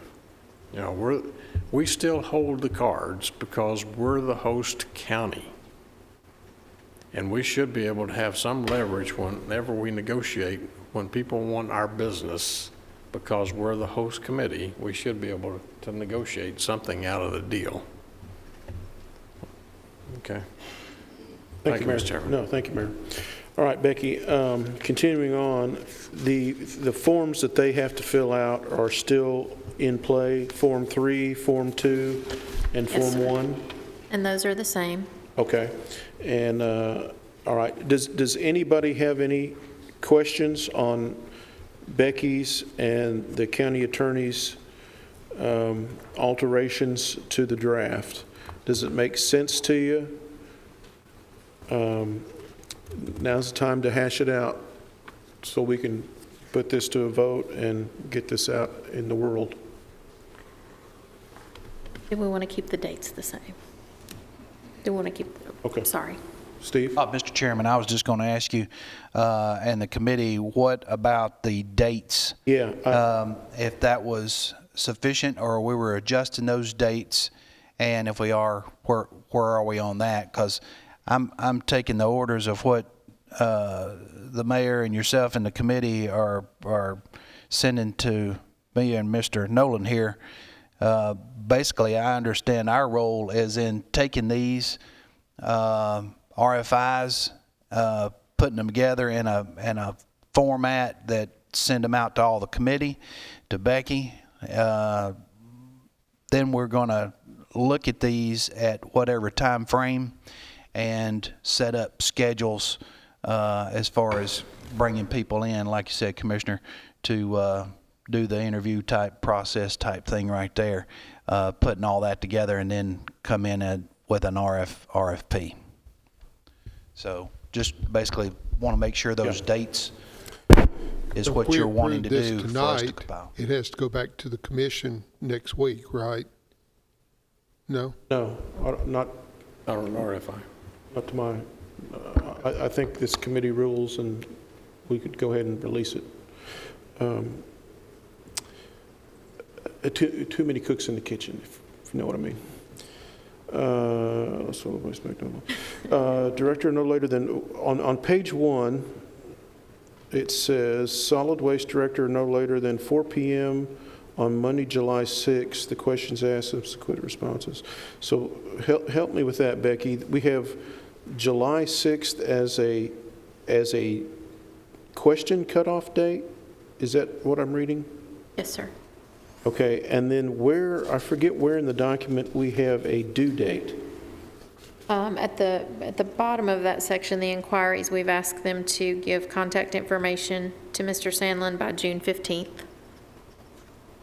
so that they can be part of any correspondence. Okay, yeah, okay, all right. And then I thought somewhere we agreed like on early first week in August somewhere, I thought. We do, the bottom of page 7. And I will tell you all, I recognized when I sat down here that the sentence that says there shall be 11 hard copies, that will be deleted because that's mentioned in the section above. Okay. But Oh, here it there's is. your August 3rd date. Yeah, Monday, August 3rd, 2020. Responses shall be sealed and received no later than, okay. This allows you, if you follow this process and then consider the interviews, this allows you to open these publicly here, not necessarily on August 3rd, but all of a sudden you can open them publicly and then you can schedule them. It drives the decision-making as far as timing as well. Yeah.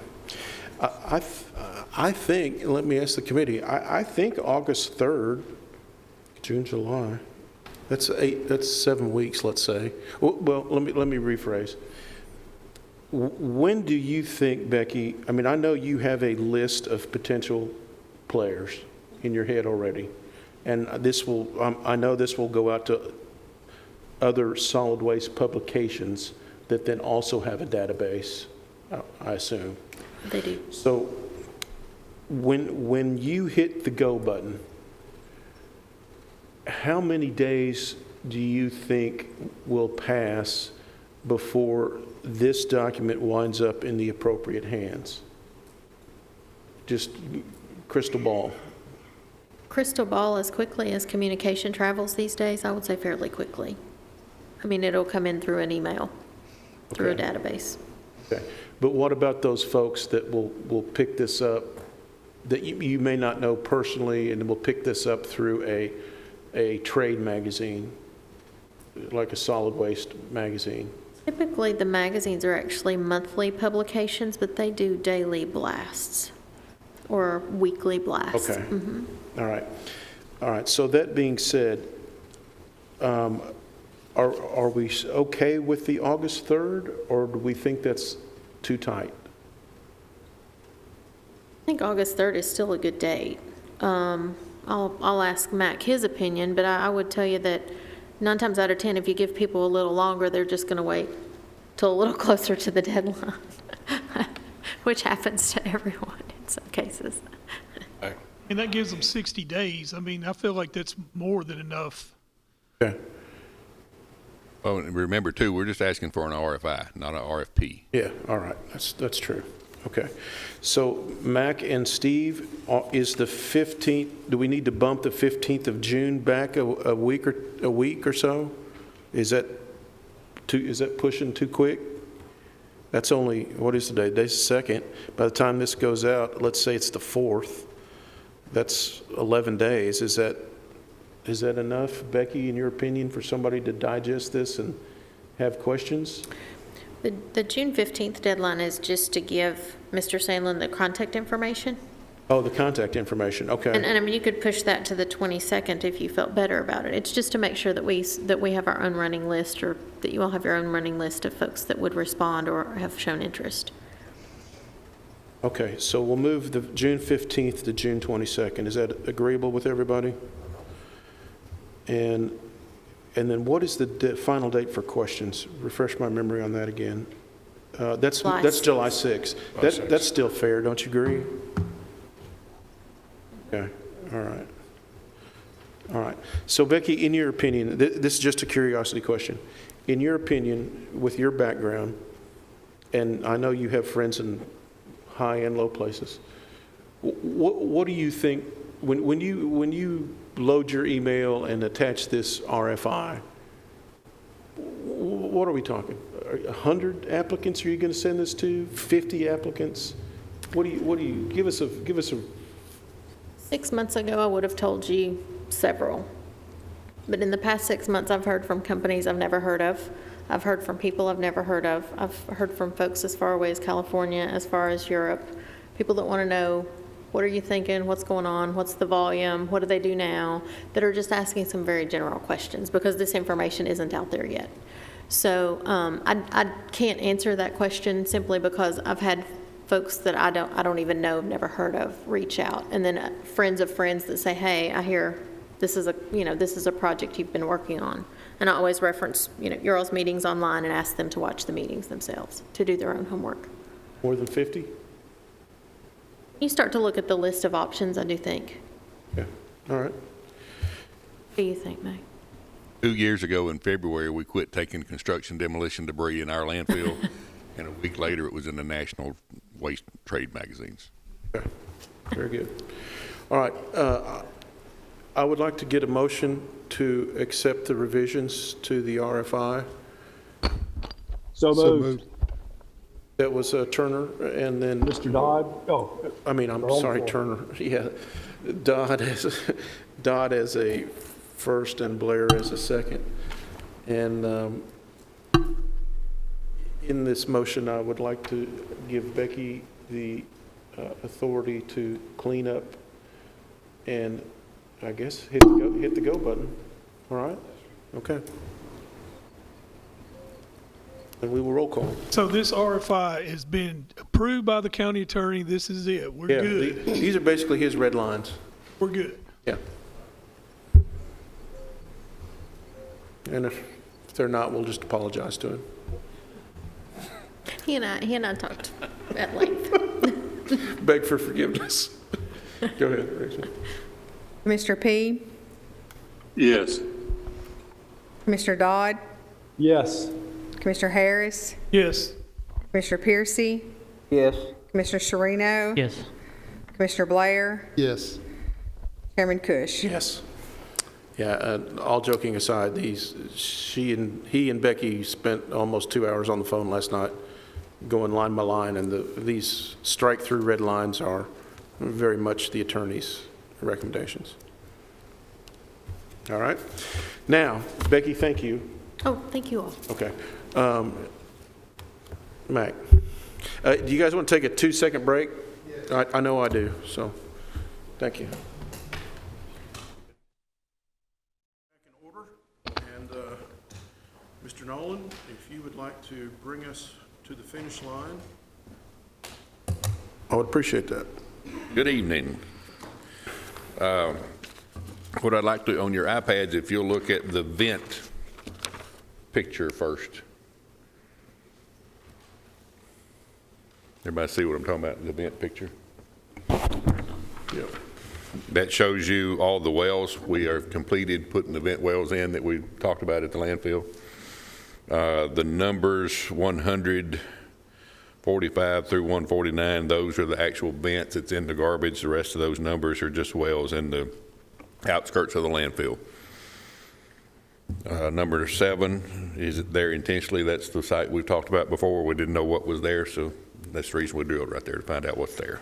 Don't have the results for that yet, but all the drilling has been complete. If you look at the actual landfill report, you'll see that our free tipping was rather high, but the highway department has been working near the landfill doing some road repair and some things like that, and had a lot of excess dirt, so they brought dirt, so that's where that came from. Any questions on the landfill itself?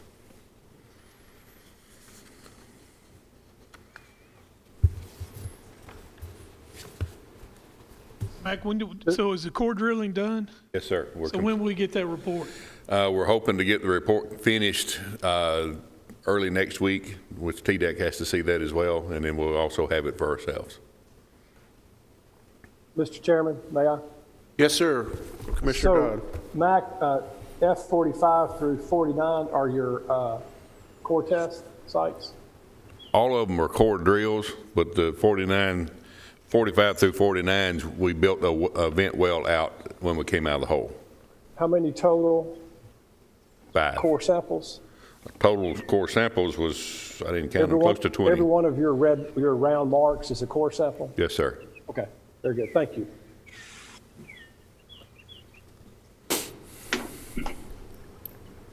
Mr. Chairman. Yes, sir. Chairman P. Mac, a question for you on something I brought up our last meeting, where Mr. Melton, his crews are working at our landfill. Are we currently keeping up with their hourly time now? Yes, sir. When he turns in his bill, he also turns in his payroll sheet, which actually has more people on it than works out there, so we're getting more information than we need. But he's showing the time for what he's billing us. How are we confirming that? Are we having them clock in and out? No, sir. No, sir. They're not clocking in and out with us. Well, how are we confirming it? Just taking their word for the sheets they're turning in? We're trying to watch as closely as we can, but we're not out there all the time. I'm not out there a lot at all. And then Yolanda, if she's in the scale sitting down, she can't see out the window. If Johnny's there and sees them go by, but if he's out working or something, he may miss them. I was there yesterday when they left. I was actually with Mr. Piercy when they was leaving. Well, I'd make a request, just have them simply stop by the office there, sign in and sign out, or set up a time clock for them. I don't think that that's too much out of the way. Just take them a moment. Okay. Larry and I discussed that, but we never went any further with it. Okay, thank you. A quick question, Mac. Yes, sir. Coach, are we meeting, a special meeting this month? We don't have one on the agenda yet. Well, you're going to talk about it, right? Yeah. Okay, could we have it by then in 2 weeks? Have what? The core drilling information? I would assume so, yes. We could be able to discuss it if we set up a meeting. Yes, sir. And along those lines, Becky, we do have in the RFI, refresh my memory, a note to anyone interested that a copy of the boring samples in the boring report is available upon request? Okay, And they can tour the landfill by asking Mac. Okay. calling Mac and setting up okay, an appointment. all right. I'm sorry, Matt, go ahead. Okay. Any other landfill questions? If you move over to the convenience center report, that first page that you normally look at, if you look at that bottom part, that's the schools. As you can tell, the schools are out. So our tonnage is usually much, much higher than that. They are still doing some clean out stuff, and most of that is already completed. The convenience centers have stayed rather busy. And if you'll stay on that convenience center report and go to page 10 of 13, which is the last page of the numbers that show each of the center haulings. At the very bottom of that, it shows you the 2019 and the 2018 numbers. Those years are actually incorrect, but they're represented the same. So 2019 is actually this month of May, and 2018 is a year ago. Our actual tonnage on trash is up by 300, and our tonnage on recycle or on roll-off is down by about 1,000. If we had not stopped taking construction demolition debris and limited our 3 bulk items, we would not be able to keep the centers open. Right now, with that tonnage and the landfill being as slow as it is, we are still keeping the centers open, but we're not staying very far ahead of it. Any questions on that? Are you at full strength as far as drivers and, No, sir. And staff? No, sir. I'm still 2 short drivers and convenience center attendants. Normally we have 40. We've actually got 42 on the payroll right now because we have some in training. As far as the drivers, any prospects? Have some prospects that haven't called to interview yet, and there's some reasons behind that. But with the COVID-19, it's not a good time to try to bring somebody in for a face-to-face interview. I mean, it's just. Any other questions on that? Next page, you should see a letter from a Mr. Waller, and I think y'all have seen that before. Some of you may have gotten an email on that. And he had some suggestions, and one of his suggestions, he's talking about the city of Murfreesboro raising their, or discontinuing their free service. They actually started charging like $7.50 a home per month per cart. And he's talking about what we do on at our centers. I just gave you those numbers on our centers. So if we were to go back to taking the construction and demolition debris and the bulk items that we have been receiving, we're only averaging less than 4 loads per driver per day at the landfill. When everything's running right, we're running 7.8. So to do what Mr. Waller is asking in today's times, we would have to double our fleet of trucks and our drivers to do what he's asking to do.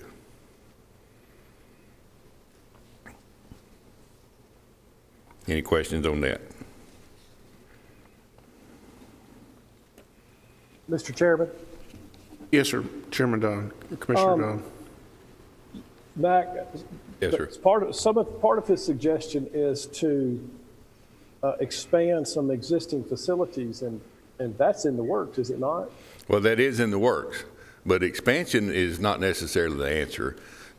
We've got to get some control. I answer the phone quite often in the office, and the main reason is, one, I want to talk to the people, and the other, I usually wind up with a phone call anyway.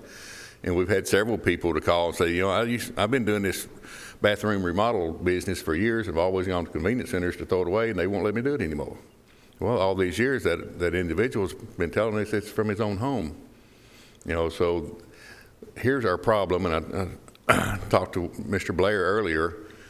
A resident had, call it a 2-foot square piece of 3/4 inch plywood.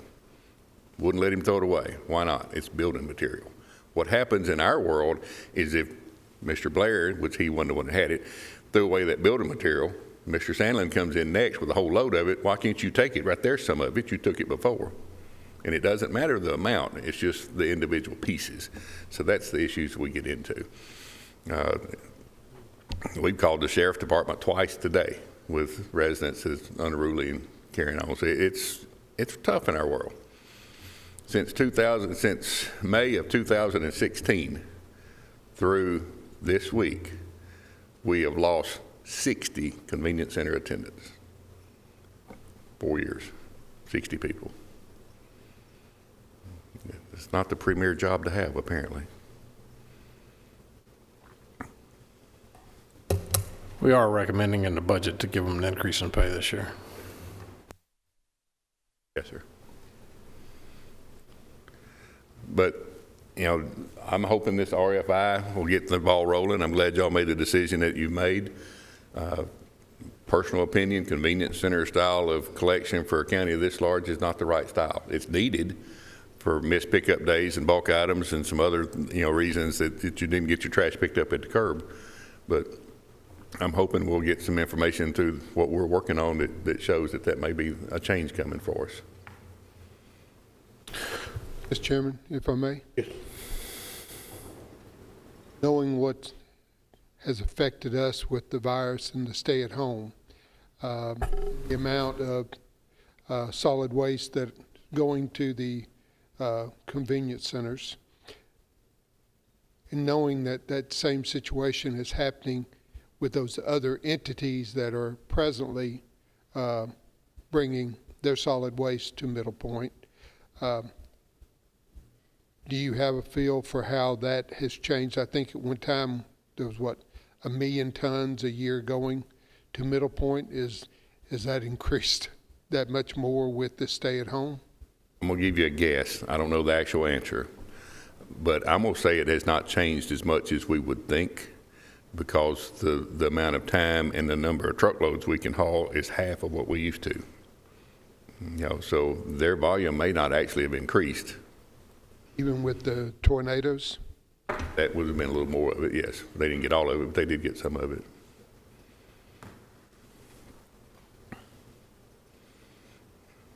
Any other questions on that? I have a budget amendment next if you want to.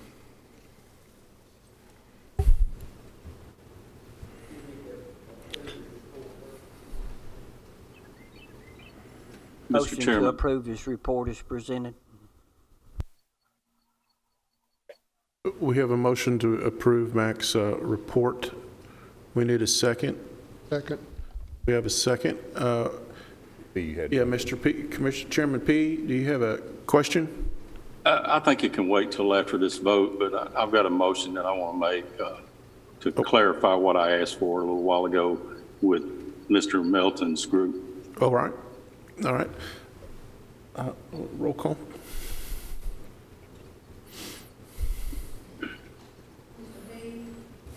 Commissioner P? Yes. Commissioner Dodd? Yes.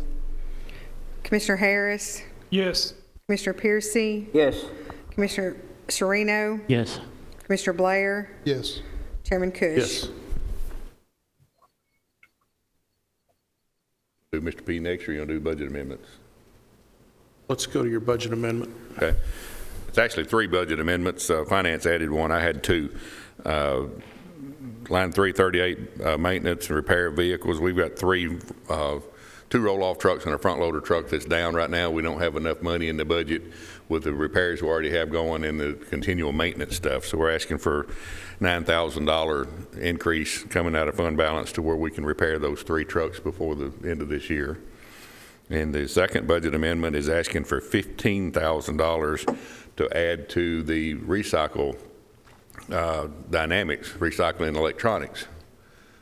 The month of April, we normally spend $7,500 a month to get rid of televisions and computer monitors and electronics. We spent $15,000. We still have May and June to go. So that's the reason we're asking for another $15,000. We think we've had enough money to cover May, but we probably, if that continues, we're not going to have enough money to cover June. You want to know why? Stimulus checks, televisions. And then the third of budget amendment is for judgments, $40,000 increase, and I'm not really sure what that's for. I think it's workman's comp, but I won't swear to that.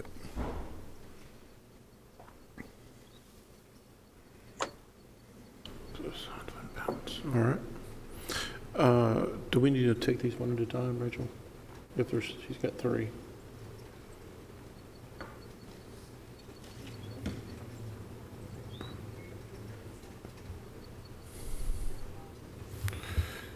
Can we do one motion, Mr. Chairman? It's just, yeah. Yes. It's all coming out of fund balance.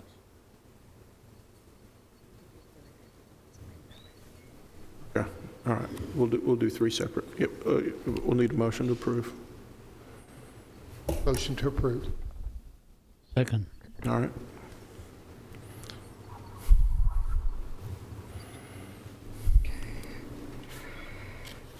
Are we doing 3 or just 1? Mac, you said you had 3, but these, what you have really are these 3 individual items on this one page, right? Okay. Then we have 1 vote.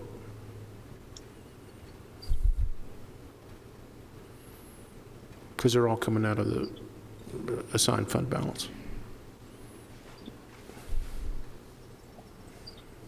Commissioner Dodd, Yes. Commissioner Harris, Yes. Commissioner Piercy, Yes. Commissioner Sereno, Yes. Commissioner Blair, Yes. Commissioner P, Yes. Chairman Cush. Yes.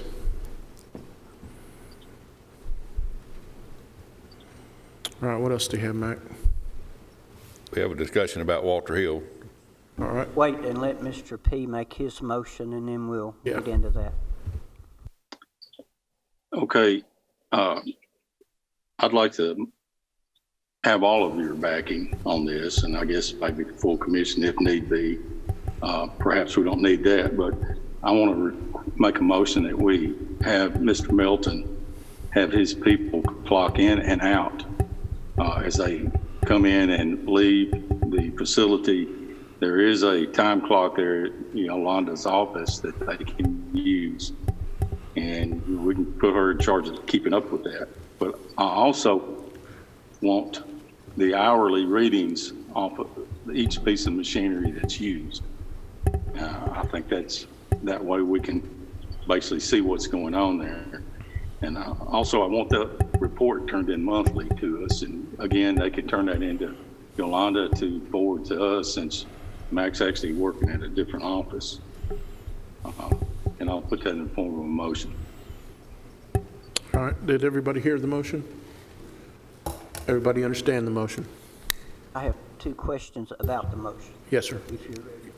You are recognized. And Lady in the scale house when the workers get there and when they leave.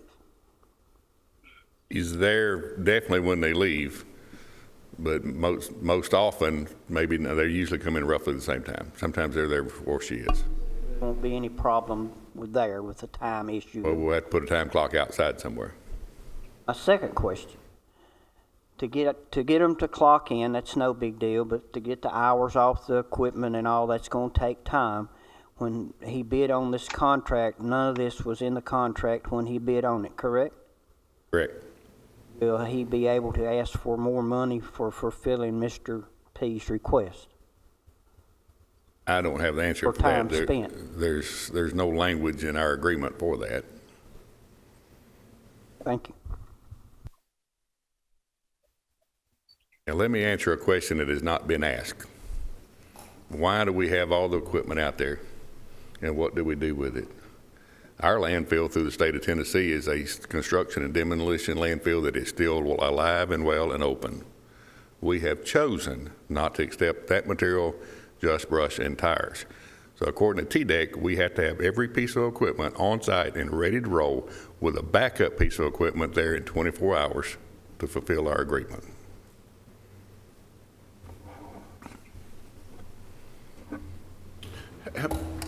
how many pieces of equipment are we supposed to keep on site? Equipment that needed to do whatever the job is. If you're working on leachate outbreaks, then you need a little different equipment. But currently out there, usually there's at least one bulldozer, a backhoe, a track hoe, and at least one end dump truck. And depending on what we got going on, there may be more of those same type of piece of equipment. If we're working on a large leachate outbreak on the side of the hill, and then we've got a sheet foot roller in process as well.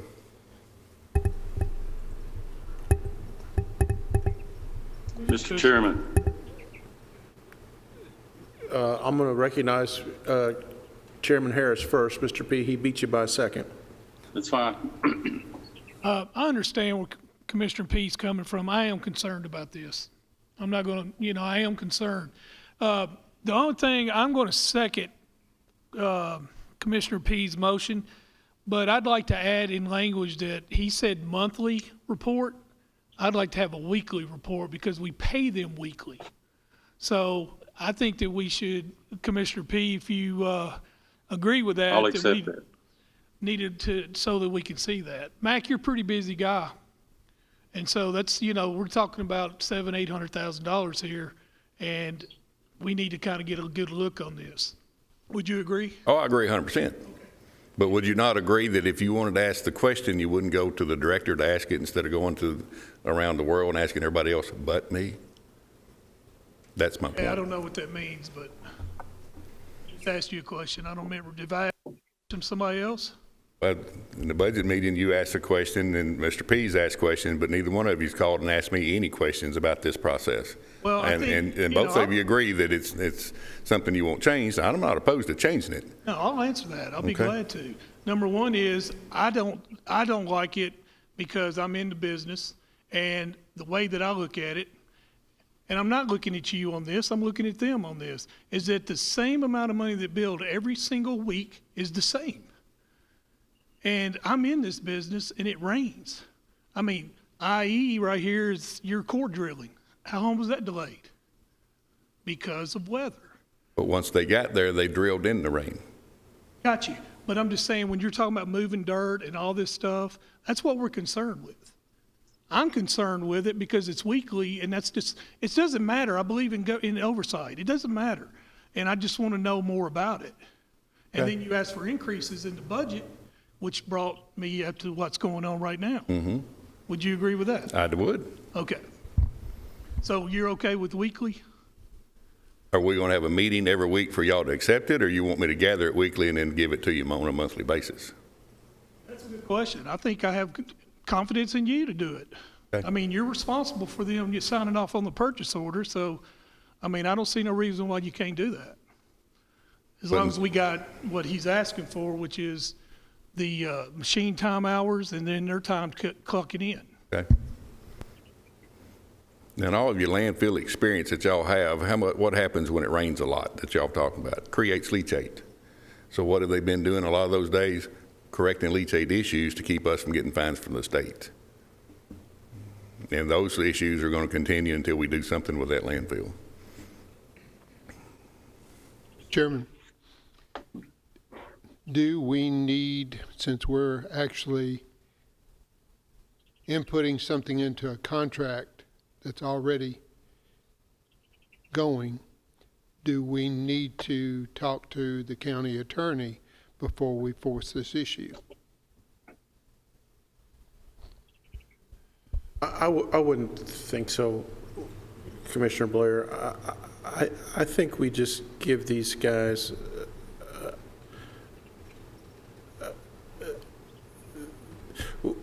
we have a motion, we vote on the motion. Mac will then explain why this is going on, and they'll get the joke.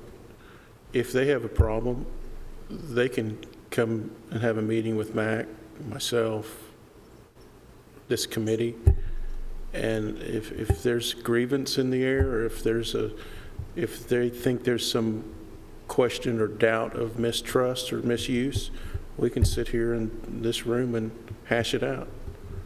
I guess my other question is, since I have not seen this contract and I don't know what their scope of work is or should be, if there is a month that we're up to our neck in mud, and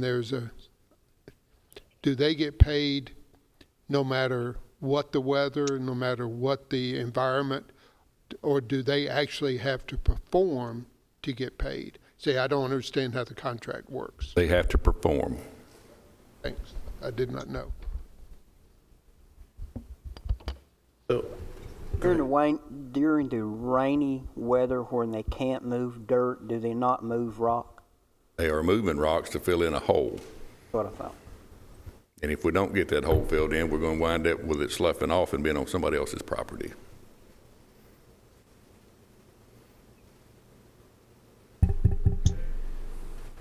Okay, I get that. Why do you want an increase in the budget? Why do they have to get more?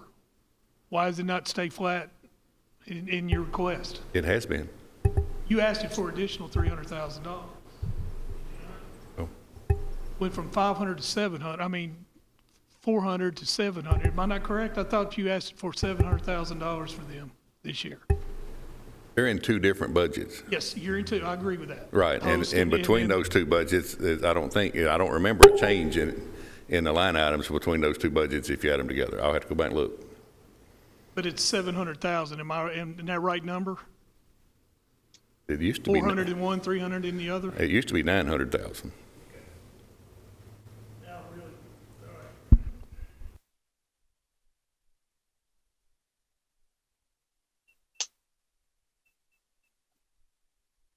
We have a motion. Did we have a second? We have a second. We've had some discussion. Is there any further discussion? Mr. Chairman, Yes, sir. Commissioner Peake. just to be clear, I accepted the seconds part of the motion where we do that weekly instead of monthly. I just wanted to be clear on that. And the other comment I want to make is I'm not shooting at Mr. Melton or anybody else, but I think, I'm responsible for making sure that the county's funds are spent where they're supposed to be spent. And if I had a contractor working at my house, I'd make sure the hours are right. And that's all I'm doing here is trying to look out for the money that we're spending of our constituents to make sure it's being spent correctly. And that's all I'm trying to do. Thank you. Right. Well said. Rachel, would you like to do a roll call?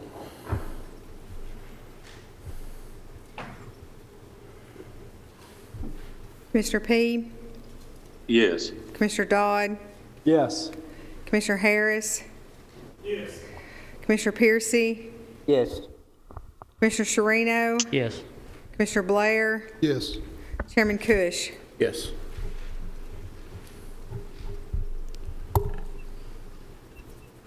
Yes, sir. Continue on, Mac. Walter Hill Convenience Center. Commissioner Piercy and I have met out there, and we've discussed it. Wait just a minute. Okay. Let me start this. Okay. Over the last 4 to 6 months, I've been having multiple complaints. Nearly every day, someone will call or they'll come in our place of business with a complaint about the traffic backing up on the Jefferson Pike in front of the convenience center. A lot of times it'll back all the way up down to Hedge Apple Lane, which is a good 3/4 of a mile from the convenience center opening. I've tried to help, I've tried to explain, I've brought it up to this committee more than once. Nothing has ever been done. Everybody agrees it's bad, something needs to be done. There's same issues at other convenience centers that we have, but nothing's never accomplished. For the last 2 weeks, everybody that's called or come and see me about this issue, I recommended that they call the mayor's office in hope that maybe we could get active and see if we could do something about this issue. Now, last Friday, one of the people did call the mayor's office, and then they called me back. Me and the mayor have discussed this on the telephone. The mayor has asked for my help on this issue. I'm more than willing to help. I called Mr. Nolan yesterday and asked him to meet me at the convenience center at Walter Hill, where we could look at the situation and see what we could come up with an assessment of what to do. Mr. Nolan already had an idea what to do, so we looked at that issue. I'm a firm believer that it will work. Now, this is something that's got to be stopped. We can't keep pushing this off This is a race against time, and the time is when somebody gets killed in this backed up traffic on the Jefferson Pike. They're sitting there 25 to 30 cars in a line, and if you're not going to the compactor, they're jumping out into oncoming traffic to come on toward Las Casas. They're having to jump off in people's yards to dodge oncoming cars. The oncoming cars are having to dodge off. Now, we've got a plan that I feel like will work at this convenience center, and Mr. Nolan's going to explain it to you. Go ahead, Matt. Okay. I'm sure most of you are familiar with that center. It's on Jefferson Pike. It faces Jefferson Pike. It's actually owned by Republic Services. We rent it from them for, I think it's $10 for 20 years. They actually built the center. All the equipment in it is ours. So it's a double wide gate. So it's a 40-foot wide entrance coming in off Jefferson Pike. And when you come into that entrance, you're looking at 3 compactors under roof with space on each end. So you've got a trash compactor on the right, a cardboard compactor in the center, and another trash compactor on the left. And the intention of that is to have 4 lanes of travel going through. You can get rid of trash in 4 different lanes. You can get rid of cardboard in 2 lanes. So that what we'd had in the past, if you were in the wrong lane, you had to get out of your trash lane and come back around and get over in the cardboard lane. So we switched it to where you can do 1 lane and do both things and go. Those machines are less than 100 feet off the road, Commissioner Piercy? Yeah. So you can't get a whole lot of cars in 100 feet. Once you go through the compactors, you finish there. Down the right side is recycle stuff. You start out with scrap metal or mixed paper, then you go into scrap metal, then you go into plastic, aluminum, and then 2 colors of glass. And then as you make the circle to come back up the other side to the exit gate, you've got most often 8 trash open tops. Then you can go out the exit gate. So when Commissioner Piercy and I met, the easy fix is we reverse the direction of travel. We remove all open tops. You go in the exit gate, which comes out on, right now it comes out on Landfill Road. You turn on Landfill Road, you turn in the exit gate, we'll have to put up some barrels, and it would direct the cars to go all the way to the back of the center, circle back around. They have their opportunity to use the recycle, and then they're headed back to the compactors. By doing that, you should be able to hold 5 times more cars than you could to start with. But you would have no open top containers at all. And then, you got something? We were going to do away with 3 and leave 6 on the side. Right. Yeah. Then after we had our discussion, he wanted to keep some open tops. So we move on down to the end of the center, which is further down Landfill Road, and we put in a gate. And we have to do some build up there and do some piping and some other things. And we bring them down at the far end of the center. The 3 open tops that are along the back side of the center then would go away, and the 5 or 6 open tops that sit between the 2 gates, the existing gate and the new gate, could probably stay. That way you still have some open top container usage. Now I want you to think about logistics. How are we going to get a truck in there to service it? Well, that design, what we'll have to do is that existing exit gate will become a truck entrance gate. And we will have to close the center and get everybody out of the way to be able to get the truck in there, because all the cars are sitting where the truck needs to be. And they're going to have to turn around and back up to the compactors to get to those, or they're going to have to pull in and back down to the open tops to get to those, and then get back out of there. That's a fairly busy center. Today, compactor was, one of them was almost full, so I had the driver, they started at 8 o'clock this morning, go get another load first. That put him at the center right at the time they opened. Grabbed a compactor, ran it to the landfill, and dumped it. Landfill was backed up. He was gone longer than he thought he would be. By the time he got back, that other trash compactor was full. So he grabbed it and took off with it again. And then they started out with 6 open tops. We didn't get all the 6 open tops finished today. So I don't know, I haven't gotten a chance to see what we got tomorrow. But logistically, to get the people in off the street, that's going to work. But it's going to be really tough to make it work to keep the drivers. Now, we talked about what employees it's going to take. To change the direction, you're going to have to put an employee at the entrance the whole time that thing is open for at least a month. To say, nope, don't come in here, go around. We're going to have to put up signage, and I've got with Greg Brooks today. Everything that's along the state highway, we'll have to get approval from the state to put up any signage right there. But it needs to be exit only and enter only, those type signs, and it needs to be very large, very big. One thing we found out is our residents will not read a sign. They just will not read one. It's not that they can't, they just won't. And then when you fuss at them for doing something wrong, where's that sign? Right over there. Oh, didn't see it. But we're going to wind up, instead of having 2 employees, usually the way it's set up now, we have 1 employee there on Tuesday and Wednesday and 2 employees there on Friday, Saturday, and Sunday. We're going to wind up with 4 employees there all week long for at least the first month to get them used to going in and out. We did a similar situation at Leanna a little over a year ago. It helped. I went to Leanna one day last week. My wife was at home not feeling well, so I hauled the trash off, and I got there, 10:30ish. Barely got into the parking lot where they got off the street. And it took 25 minutes to get through the center and get my stuff thrown away. Every other pickup truck had a full bed load of acceptable items. Took 5 to 7 minutes to unload that truck. The next vehicle in between had what would normally be the trash. Only one vehicle had a king size mattress and the 2 box springs to go with it. Everybody else's vehicle went into that compactor. We have experienced a large amount of more trash coming. And the letter that was sent was asking about building more centers or making larger centers. How large do you want them to be? If you're going to make larger centers, means you're going to have fewer centers, and where are you going to put them? Good question. I do feel like this plan will work. We are going to need some money to make it work. Coming off the landfill road, we're going to have a small covered pipe because the ground recedes from the pavement to the fence.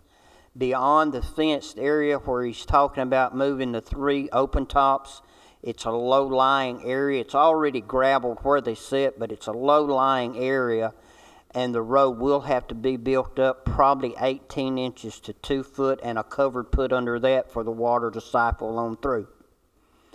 He will need money for the signs, probably money for some barrels to mark the paths inside the center that could be set up closer to the compactors, similar to the way it's set up at the back of the admissions building, where you could split them out of 1 and into 3 lanes because we have 3 compactors. If they want to do cardboard, get in 1 lane. If they want to do household trash, get in one of the other 2. And that will generate more cars inside that facility and get them off that road. I've done some homework. I talked to the, I've done some homework. You don't believe it, do you? But I talked to the finance director today, and these part-time employees that he's going to need to make this work is going to run roughly $14,000 apiece. We put some numbers on gravel and covered and signs. We feel like we can probably do it for $10,000 to $12,000. I'd like to ask for $20,000 and give back what we don't use, because once we get in it, we need to fix it and be done with it. The people are not going to like it to start with, but it'd be a whole lot better than having to go to one of them's funeral because they jumped out in that traffic. I ask this board's permission, or I'd like to make the motion to take this idea on to budget tomorrow night and ask for $20,000 to support it. That's my motion. And if we can use this for a pilot program, because we've got other centers that's got the same problem, we can probably look at those centers and make the same adjustments and get the same results. Mr. Chairman. Yes, sir, Commissioner P. I'd like to second his motion, but I'd like to add, I'd like to check with Superintendent Brooks and see if he can donate some of the gravel, since it's on county property. I know if it's off county property, he can't do the state regulations, but that might save us a little bit of money. But on the front end, I'd rather go ahead and get the money approved in case he can't. I've already spoke to Mr. Brooks, Mr. P, and he's come out and looked. He was concerned about who was going to buy the covered pipe. I've told him we would probably go ahead and take that out of our side.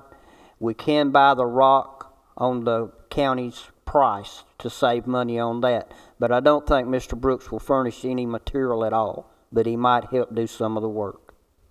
Okay, thank you. But you do have my second.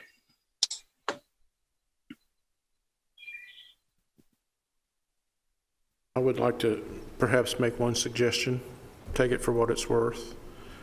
Our county engineer has some experience with ingress and egress.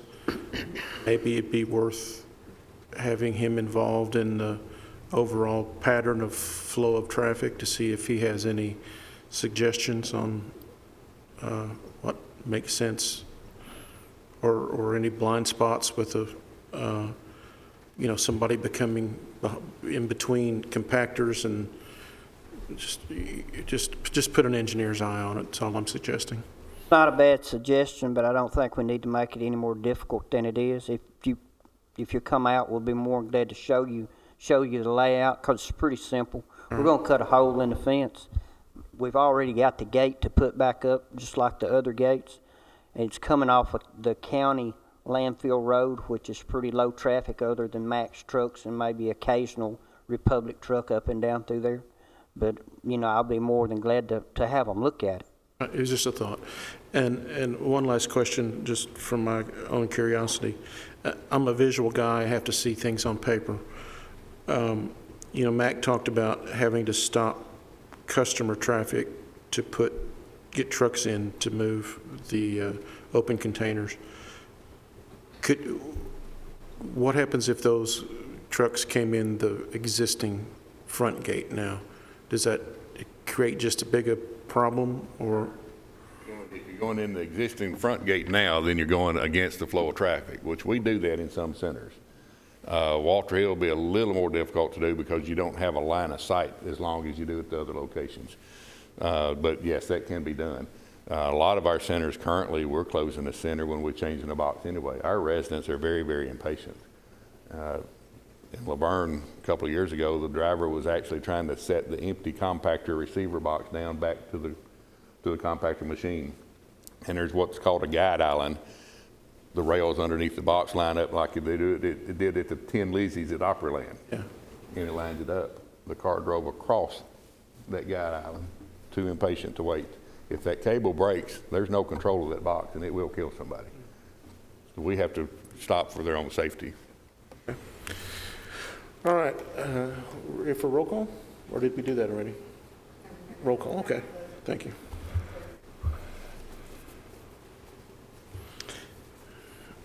Commissioner Piercy? Sorry, Commissioner Piercy? Yes. Commissioner Sherino? Yes. Commissioner Blair? Yes. Commissioner Harris? Commissioner Harris? Yes. Commissioner Dodd? Yes.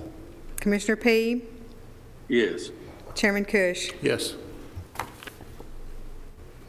right. What other discussions do we have? I don't know if any of you have ever been to Haley Road to get rid of electronics. Most of you probably have. Yep.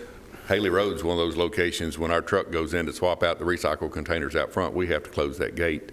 Yesterday, I received a telephone call from the business across the street. Super nice guy. But he said, I've got a complaint and I need you to try to work on it. He said, it's been going on for 2 years and I just didn't have the heart to call, but today I couldn't even get out of my own business. The cars were pulling into his parking lot waiting for our truck to get out of the way and open the gate again, and he couldn't even get his trucks out of his business.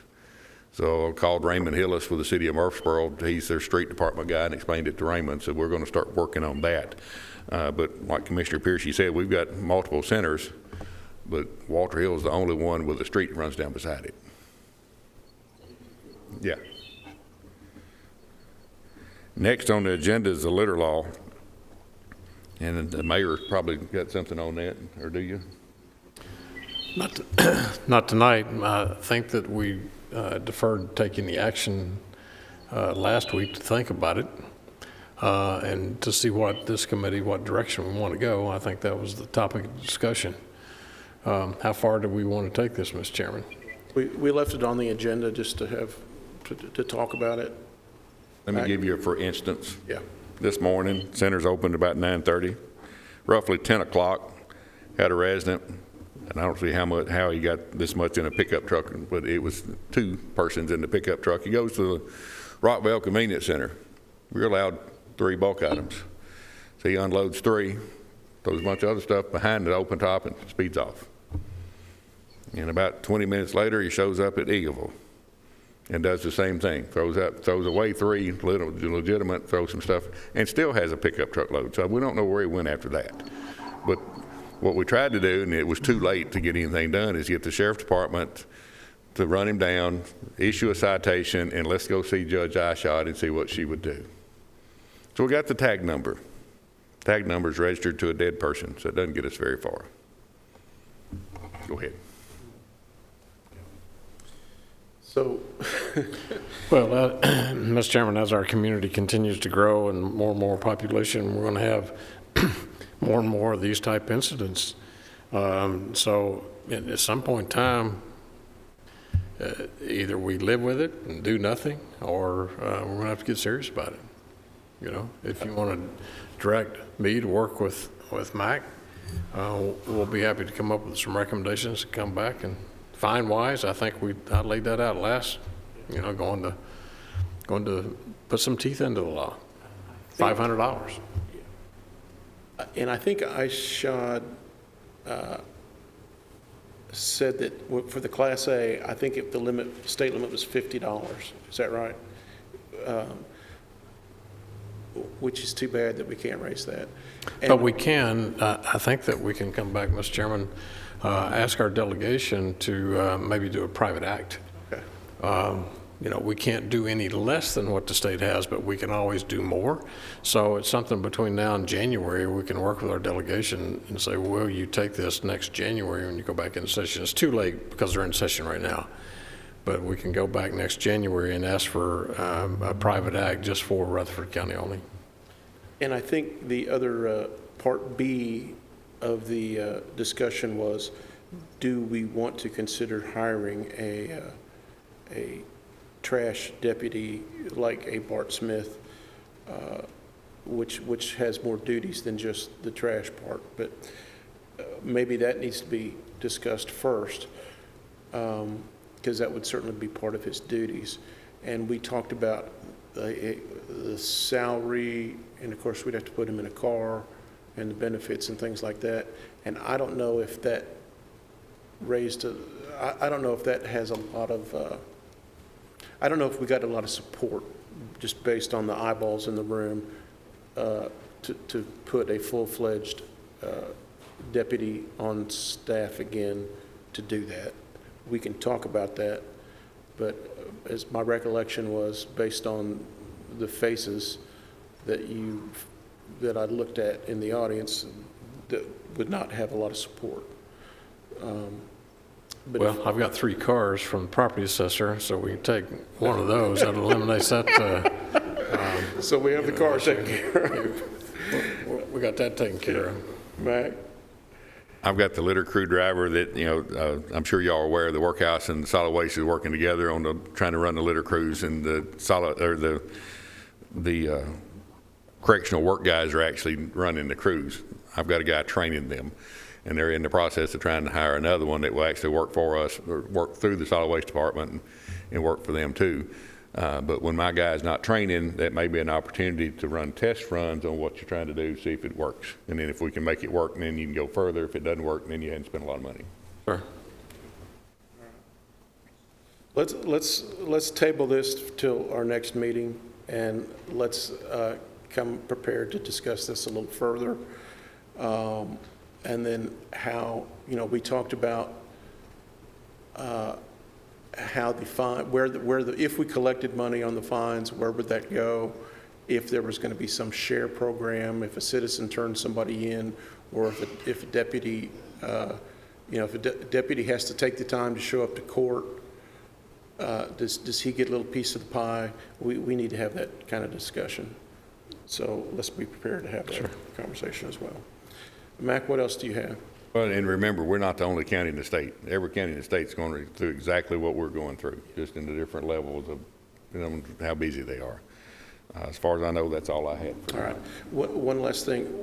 What convenience, is it Leanna that is getting some upgrade.